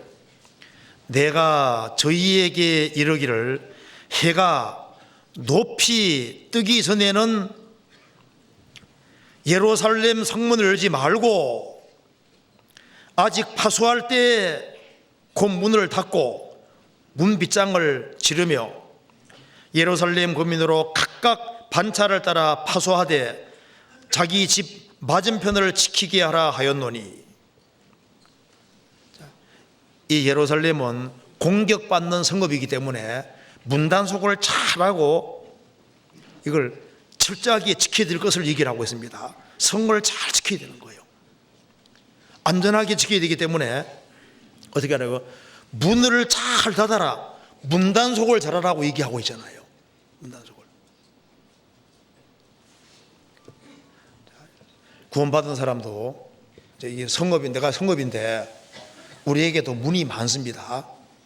눈의 문도 있고 귀의 문도 있고 이게 마음 문도 있고 생각 문도 있고 문이 많잖아요. 이 문단속을 잘해야 되는데 문단속을 잘해야 것을 공고하는데 이 공고가 정말 맞다는 생각이 듭니다. 여기 문을 잘 닫으라고 되어 있죠. 문이 튼튼하고 문단속을 잘해야 됩니다. 느헤미야 3장 보면은 성경에서 느헤미야가 만든 문이 나와 있는데 그 문 순서를 보면은 제일 첫 번째 3장이 나와 있습니다. 제일 첫 번째가 양문이 나와 있고 그 다음에는 음문이 나와 있고 양문은 양양자 양문이고 음은 물고기 문이 있고 그 뒤에는 옛문이 있고 그 뒤에는 꼴짜기 문이 있고 그 다음에는 분문이 있고 그 다음에 샘문이 있고 순문이 있고 만문이 있고 동문이 있고 한빛관문이 있고 그 다음에 그 감옥문 이렇게 있는 거예요. 문이 있는데 이 문들을 튼튼하게 하려고 했는데 이 문 중에 첫 번째가 양문입니다. 왜 양문이란 이름 붙었냐면은 하나님께 제사 드릴 때 양을 갖고 들어오는 문이 바로 그 문인 거예요. 양을 가지고 들어와서 하나님께 제사 드릴 때 그 양문통에 들어왔습니다. 양문입니다. 그래서 예수님께서 내가 양의 문이라 그랬죠. 양문 튼튼히 하는 것은 쉽게 말해서 자기 구원 문제를 확실하게 하는 겁니다. 그래서 이제 자기 구원부터 확실해야 돼요. 그 다음에는 의문, 왜 물고기 문이라는 문이 생겼냐면 그 의문 바로 위에가 갈릴리 호수입니다. 갈릴리 호수에서 물고기 잡으면 골로 갖고 들어오는 거예요. 의문으로. 그래서 예수님이 사람 낳는 어부가 되게 하리라 말씀대로 의문 튼튼히 하는 것은 우리가 왜 사느냐, 나는 물고기 잡는 것처럼 사람 영혼을 건지기 위해 산다, 그 목표를 아주 확실하게 하는, 사는 목적을 확실히 하는 것이 이제 의문 튼튼히 하는 거하고 좀 유사합니다.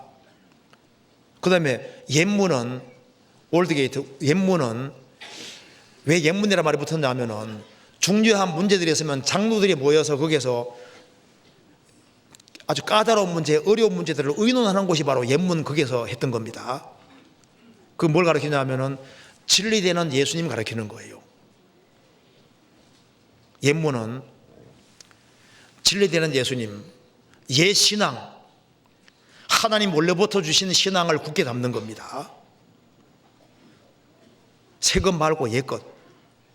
그다음에 겸손한 문은, 그다음에 겸손의 문이 있는데 그거는 이제 굉장히 이제 쭉 길게 되어 있습니다. 겸손의 문은 굉장히 길게 되어 있습니다. 그 길로 쭉 따라 내려가면 겸손의 문이 있는데 낮아지신 그리스도에 대한 그림자입니다. 그러니까 이 문이 예수님의 그림자인 동시에 우리 신앙생활의 그림자입니다. 그래서 양문은 우리를 위해 죽으시는 예수 그리스도, 의문은 전도하기 위해 오신 그리스도, 옛문은 진리 되신 그리스도, 그 다음에 꼴짝이 문은 겸손하신 그리스도, 분문은 배설물 처리하는, 배설물 버리는 곳입니다. 우리를 위해서 영문 밖에 버림받은 그리스도, 우리도 십자가 지고 주님 뒤를 따라가는 희생과 수고하는 걸 가르치는 거예요. 그 다음에 샘문은 영생하도록 솟아나는 샘물이 되리라, 그 말씀대로 성령을 받고 성령 역사를 경험하는 걸 가르칩니다. 성령 주신 그리스도, 수문은 물의 문입니다. 우리를 깨끗하게 하는 그리스도. 수문에서 항상 성경 강론했습니다. 그래서 우리를 정결하게 만드시는 그리스도. 그 다음에 마문은 재림하시는 그리스도. 예수님 말 타고 재림하시잖아요. 그 다음에 이제 고대에는 동문은 천년왕국을 이루시는 그리스도. 천왕국 때 예수님께서 동문 타고 들어오십니다. 동문으로 들어오십니다. 에스겔서에 나와 있죠. 그 다음에 한빛관문은 검열의 문, 심판하시는 그리스도. 그 뒤에 감옥문이 있습니다. 지옥 보내시는 그리스도. 그러니까 이 문 속에 예수님의 초림과 재림이 이미 다 기록이 되어 있는데요. 정리하면은 양문은 우리를 위해 죽으시는 그리스도, 의문은 전도하러 오신 그리스도, 그 다음에 이제 옛문은 진리 되시는 그리스도, 그 다음에 꼴짝이 문은 겸손하신 그리스도, 분문은 우리를 위해 버리심 받으신 그리스도, 샘문은 성령 보내주신 그리스도, 수문은 우리를 깨끗하게 하시는 그리스도, 마문은 재림하시는 그리스도, 동문은 천왕국 이루시는 그리스도, 한빛관문은 검열의 문입니다. 심판하시는 그리스도. 그리스도인의 심판대도 있고 불신자 심판도 있잖아요. 근데 감옥문은 그 다음에 구원 안 받은 사람은 감옥에 쳐넣으시는 그리스도입니다. 그래서 우리가 예수님의 초림과 재림도 아주 확실하게 해야 되고, 우리 이제 구원받고 난 이후에 또 우리가 이 성경에서 말하는 문들을 튼튼하게 할 필요가 있습니다. 그런데 우리가 오늘 좀 생각할 것은, 여기에 예루살렘에 성문이 있는 것처럼 거듭난 크리스찬들도 문이 많이 있는데 이 문을 잘 지켜야 되는 거예요. 그래서 우리가 오늘 지켜야 될 문을 한번 생각해 봅시다. 먼저 마음문. 물어 지킬 만한 것보다 더욱 내 마음을 지키라는 말씀대로 마음이 아주 핵심적인 문제가 됩니다. 그 마음 문을 잘 지킬 필요가 있습니다. 그리고 생각의 문, 우리 생각 속에 뭘 받아들일 거냐, 이거 생각 잘해야 됩니다. 그래서 악인의 꾀를 좇지 아니하면 그 말씀대로 잘못된 생각이 들어오면 딱 쳐내버려야 되는 거예요. 생각 받아들이면은 격기로 가게 돼 있으니까요. 우리 영혼도 일종의 문이 있다고 할 수 있습니다. 영혼은 붙잡기가 참 어려워요. 영혼을 새라고 표현한 대로 영혼은 막 날아다닙니다. 지금 여기 있으면서도 막 영혼이 막 날아다닙니다. 어느 사람 막 집에 왔다 갔다 하고, 이 영혼 문 붙잡기가 참 어려워요. 자, 그래서 느헤미야 7장 다시 봅시다. 7장 3절에 내가 저희에게 이르기를 해가 높이 뜨기 전에는 예루살렘 성문을 열지 말고 밤 동안에는 열 생각하지 말아라. 아직 파수할 때 곧 문을 닫고 파수하고 있는 상태에서 문 딱 닫으라 그 말입니다. 그래서 해가 좀 명백히 떠올랐을 때만 문 열어라. 무슨 말입니까? 뭔가 미심적인 것이 있을 때는 마음과 생각의 문을 쉽게 열지 말아라 그 말입니다. 아주 명백한 사실, 분명한 사실을 내서만 딱 받아들이다 그 말입니다. 우리 인터넷에서도 있지 않습니까? 잘못된 정보가 많습니다. 그걸 쉽게 받아들이면 안 돼요. 남의 얘기 들었는데 이게 정확하지 않은 얘기는 들으면 안 됩니다. 누가 이렇게 했대, 명확하지 않은 것은 아예 받아들이지 말아야 되는 거예요. 땅속에 딱딱 묻어버려야 됩니다. 하나님은 명백히 말씀하신 분입니다. 문을 닫을 때에도 파수하고 있는 상태에서 문 닫으라고 되어 있잖아요. 그러니까 우리 영혼 속에 들어가고 나가는 것에 대해서 잘 관리해야 되는 겁니다. 이거 아주 조심할 것을 성경에 말하고 있습니다.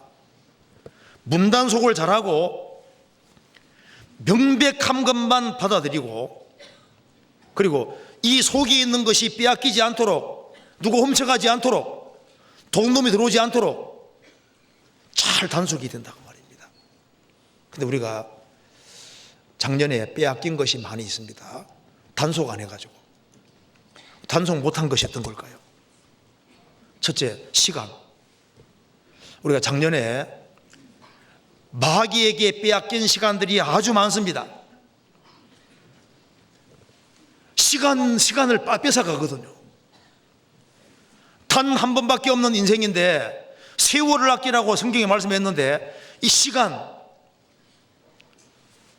시간을 잘 붙잡아서 이게 시간을 잘 통제해야 되는데 마귀가 시간 많이 뺏어갔습니다.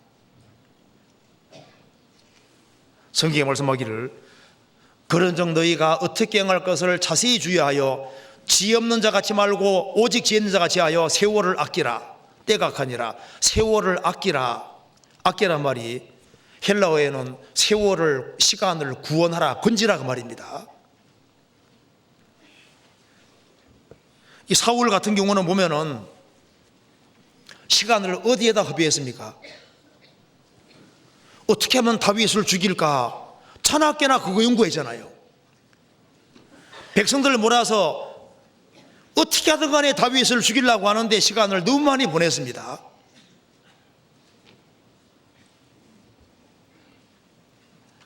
우리가 과거를 특별히 이제 한 해를 돌아봤을 때, 야, 내가 마귀에게 시간 많이 뺏겼다. 시간을 잘 단속해야 되는데 시간을 단속하지 못해서 내가 시간만 조금만 더 구원했으면, 건져냈으면 얼마나 하나님 앞에 유익한 일을 많이 할 수 있을까, 그런 반성이 됩니다. 우리가 쓸데없이 보내는 시간이 너무 많습니다. 잠도 너무 많이 자고, 잠도 조금 줄이고,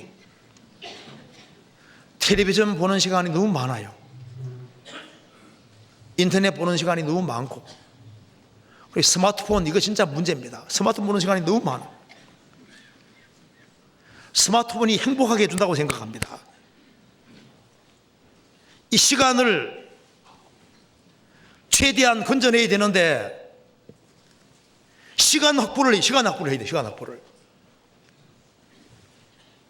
시간 빼앗기지 말아야 됩니다.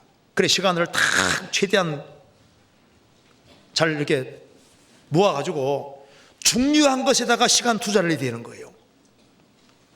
하나님 가까이 하는 시간, 하나님 말씀 배우는 시간, 교제하는 시간, 이 시간을 건전하고 좋은 데다가 투자하고 봉사하는데, 영혼을 건지는데, 부모에게 효를 하는데, 가족들이 같이 성경 보는데 시간을 들여야 되는데, 나 조모임 갈 시간 없다, 구역 모임 갈 시간 없다. 정말 시간이 없어서 그럴까요? 근데 시간 없다는 사람이 중요 결혼식 있으면 멀리도 가거든요.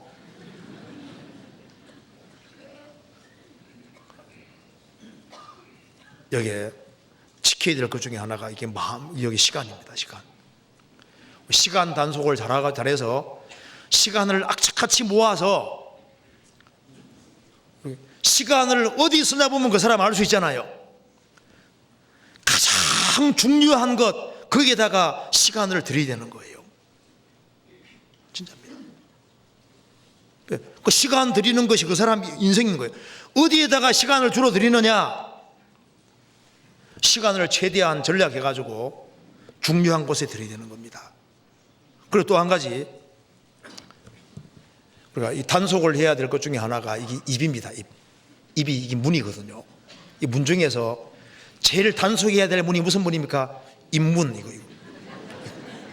이거 정말 단속 잘해야 돼요. 성경 찾아봅시다. 시편 141편.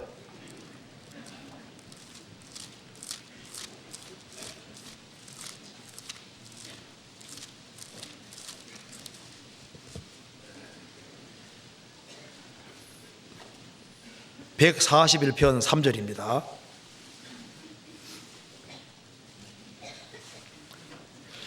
여호와여, 내 입 앞에 파수꾼을 세우시고 내 입술의 문을 지키소서.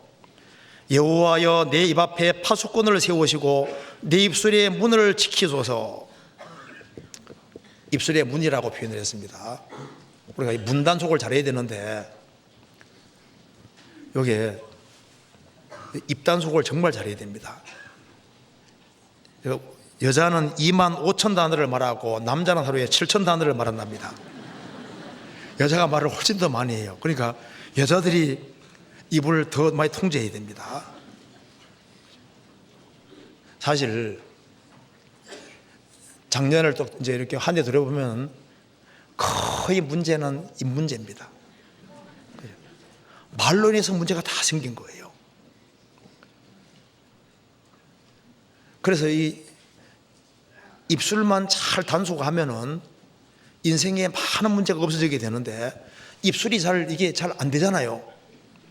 왜냐하면은 입술이 문제가 아니라 이게 마음과 정신이 문제니까. 그 사람의 생각이었다면 그 위인도 그러한저 그 말씀대로 생각이 그 사람입니다. 그 생각이 표현되는 것이 이 혀고 그리고 이제 행동이기 때문에, 생각이 붙잡히지 아니하면은 입이 붙잡힐 수가 없어요. 그래서 구원받은 사람은 주님이 새 사람으로 만들어 주셨기 때문에, 구원받은 사람은 불신자하고 마음 자체가 달라졌고 생각이 달라졌기 때문에 말이 바뀌어지게 되어 있는 거예요. 그래서 그 사람 말하는 거 보면 그 사람 알 수 있습니다. 그 사람이 겸손의 사람이면 겸손한 말이 나오고, 용서의 사람이라면 용서가 나오고, 그리고 그 사람이 과격한 사람이라면 뭐가 나옵니까? 과격한 말이 나오잖아요. 그 말은 그 사람을 그대로 표현하고 있기 때문에, 그 사람이 정직하게 말했다면 그 말이 바로 그 사람을 정확히 보여주는 겁니다. 죽고 사는 것이 혀의 권세에 달려있기 때문에 혀를 정말 조심해야 되는 거예요. 성경에서는 혀에 대한 말씀이 굉장히 많잖아요. 그래서 우리가 대체로 말을 많이 해서 문제가 되기 때문에 새해에는 말을 조금 적게 하고 더디게 하는 것이 필요할 겁니다. 그래서 귀는 둘인데 혀는 하나인 것처럼 가능한 말을 적게 할 수 있도록 성경 한번 찾아봅시다. 잠언 17장 보시겠습니다. 몇 군데 찾아보시겠습니다. 잠언 17장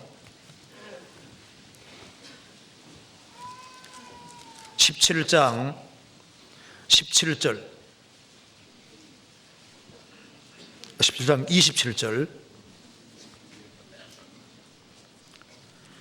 말을 아끼는 자는 지식이 있고 성품이 안전한 자는 명철하니라. 미련한 자라도 잠잠하면 지혜로운 자로 여기오고 그 입술을 닫히면 슬기로운 자로 여기오느니라. 말을 아끼는 자는 지식이 있다. 미련한 자라도 입 딱 다물고 있으면 어떻게 보입니까? 지혜롭게 보입니다. 그래서 지혜롭게 보이려면 입 딱 다물고 있으면 돼. 잠언 10장 보시겠습니다.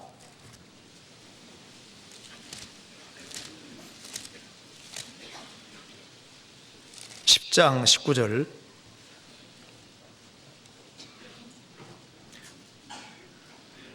말이 많으면 허물을 면키 어려우나 그 입술을 제어하는 자는 지혜가 있느니라. 말이 많으면 허물을 면키 어렵다. 그 입술을 제어하는 자는 지혜가 있느니라. 그래서 말을 막 못해서 막 안달하는 사람, 그게 좋은 게 아닙니다. 말을 가능하면 적게 하려고 하는 것이 정말 필요한 거예요. 잠언 29장 보시겠습니다. 29장 20절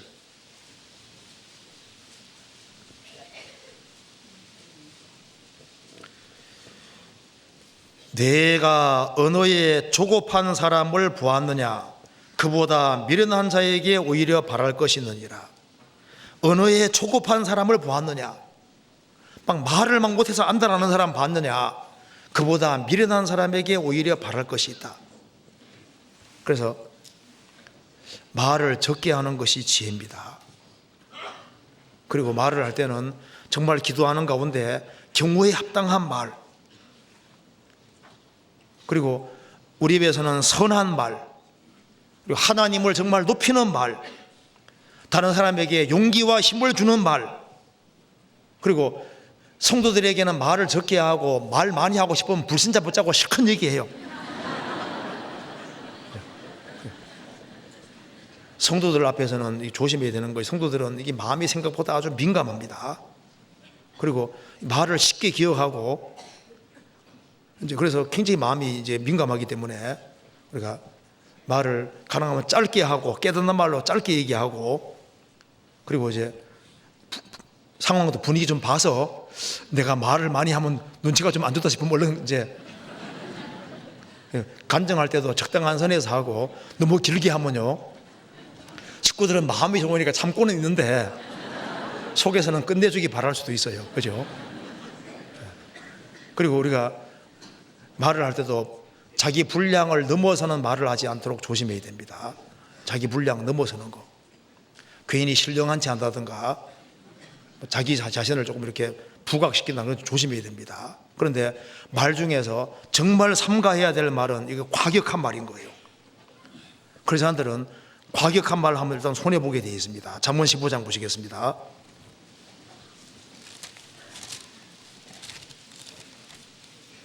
(15장 1절)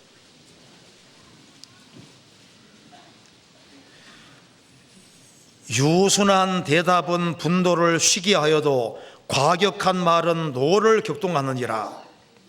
유순한 대답은 분노를 쉬게 해도 과격한 말은 노를 격동한다. 잠언 12장 보시겠습니다. 12장 16절 미련한 자는 분노를 당장에 나타내거니와 슬기로운 자는 수욕을 참느니라. 미련한 자는 분노를 당장에 나타내는 것은 이거는 미련한 자입니다. 18절 혹은 칼로 찌름같이 함부로 말하거니와 지혜로운 자의 혀는 양약 같으니라. 그래서 우리가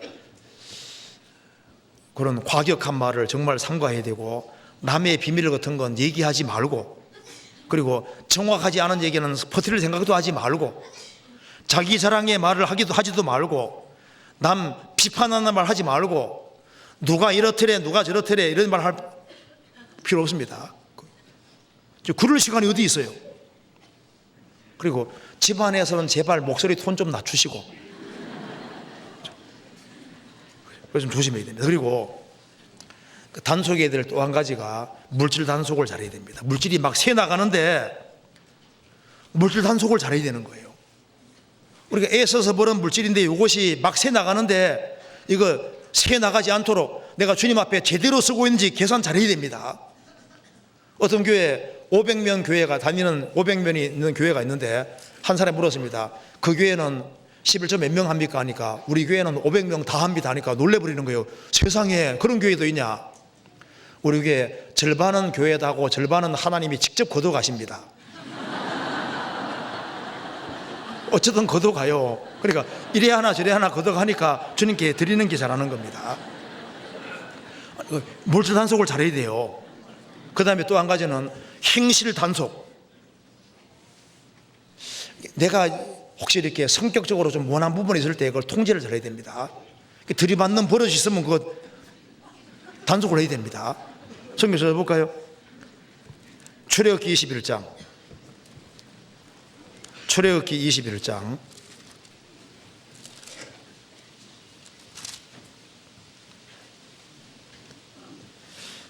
28절, 21장 28절. 소가 남자나 여자를 받아서 죽이면 그 소는 반드시 돌에 맞아 죽을 것이요 그 고기는 먹지 말 것이며 임자는 형벌을 면하리니와 소는 본래 받는 버릇이 있고 그 임자는 그로 인하여 경고를 받았으되 단속하지 아니하므로 남녀간에 받아 죽이면 그 소는 돌로 쳐 죽일 것이고 임자도 죽일 것이며, 소가 들이받는 버릇이 있으면 충고받았으면 반드시 단속해라 그 말입니다. 그래서 들이받아서 누가 죽으면 책임져야 된다 그 말입니다. 성격적으로 막 욱한다든가 이렇게 있을 때 이게 문제된다 싶으면 통제해야 됩니다.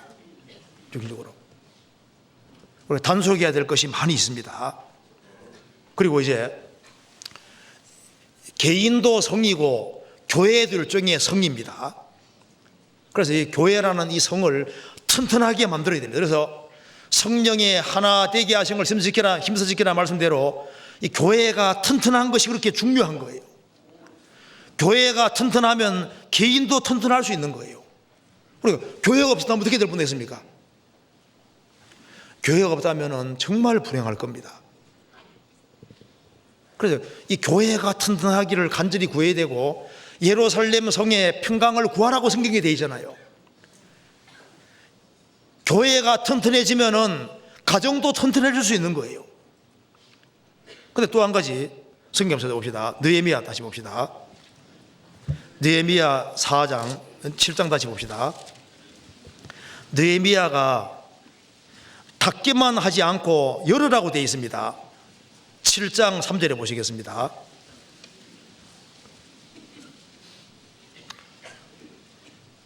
내가 저희에게 이르기를 해가 높이 뜨기 전에는 예루살렘 성문을 열지 말고 아직 파수할 때 곧 문을 닫고 빗장을 지르며, 그러니까 해가 명백히 떴을 때는 열으라고 되어 있잖아요.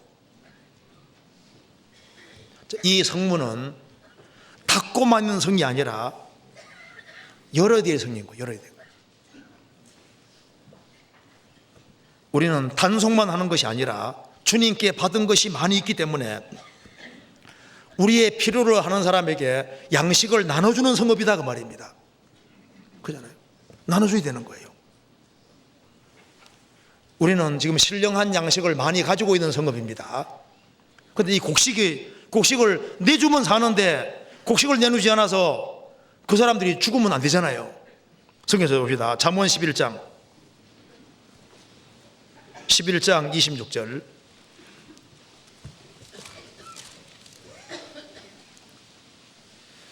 26절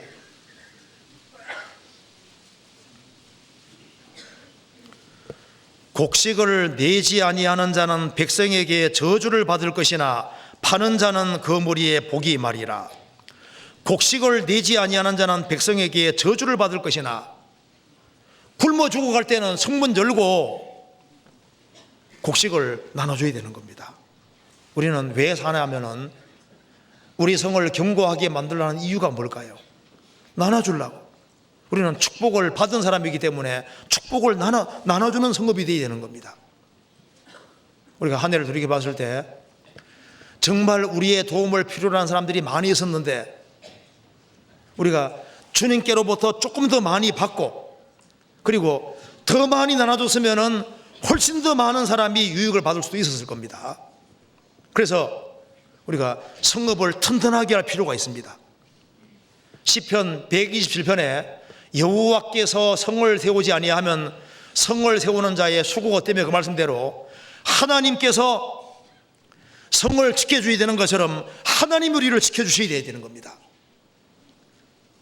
그래서 우리는 하나님의 도움을 구하는 성읍이 되어야 되고, 느헤미야 3장 8절에 예루살렘 성벽이 넓었다고 되어 있는데 성벽이 넓을 필요가 있습니다.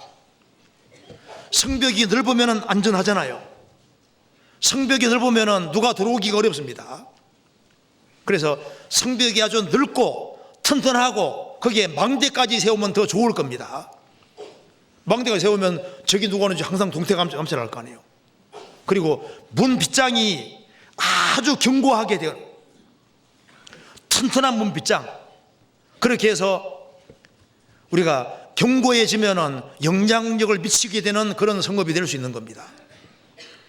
베드로 사도는 정말 튼튼한 성읍과 같습니다. 그는 아주 견고했습니다.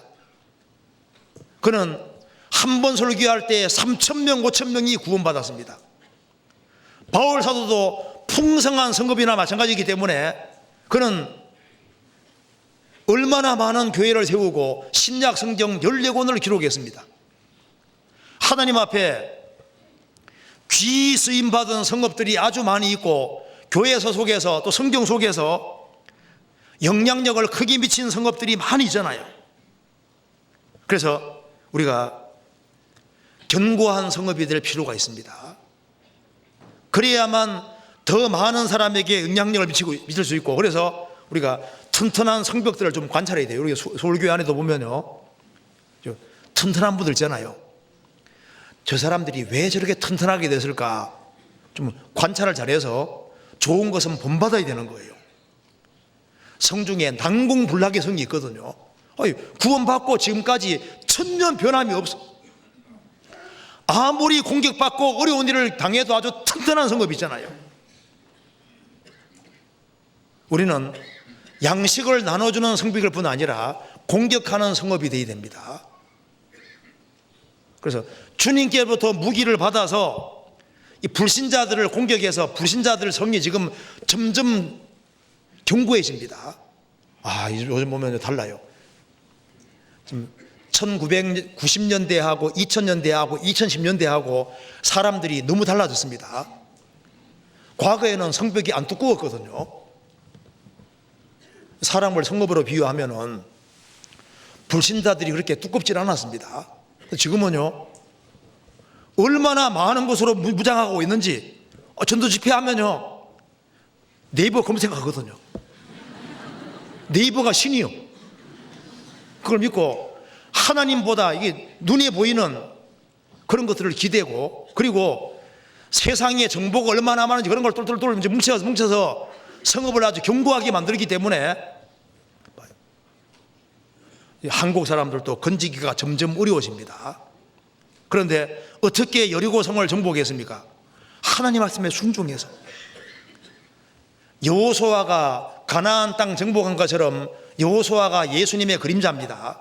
우리가 주님의 뒤를 따라서 주님의 도우심 속에서 이 가나안 땅에 견고한 성벽이 있는데 그걸 부순 것처럼 지금 정말 타락한 시대입니다.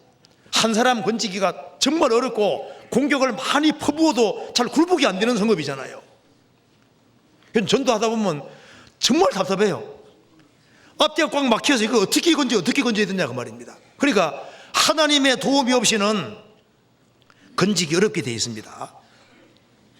지금요, 그리스도인들이 이게 견고해져야 되는데 세상 사람들이 너무나도 마귀 편에 속해서 아주 견고해지니까 난공불락 비슷하게 되고 있습니다. 한 군데부터 보시겠습니다. 잠언 21장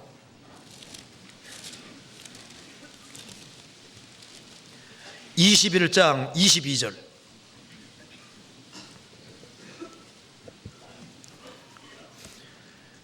지혜로운 자는 용사의 성에 올라가서 그 성에 견고히 의리하는 것을 파하느니라. 지혜로운 자는 용사의 성에 올라가서 그 성에 견고히 의리하는 것을 파하느니라.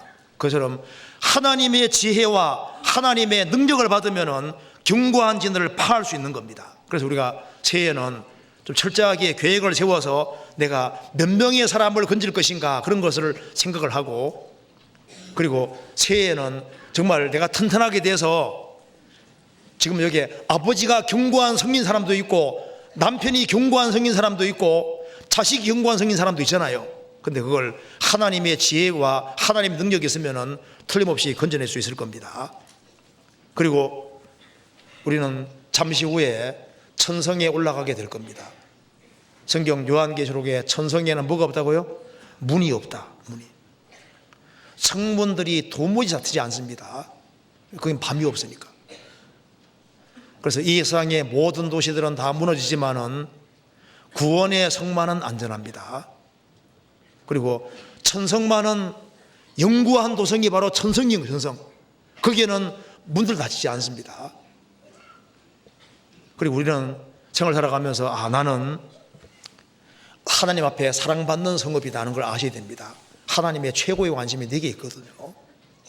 그래서 우리가 작년에도 열심히 살았지만은 새해에는 좀 더 견고하게 좀 성을 좀 방배하고 문단속을 잘해서, 잘할 뿐 아니라 주님께로서 잘 받아서 정말 나눠주는, 그리고 영혼들을 정말 건지는 그런 성읍이 되어야 되겠습니다. 같이 기도하시겠습니다.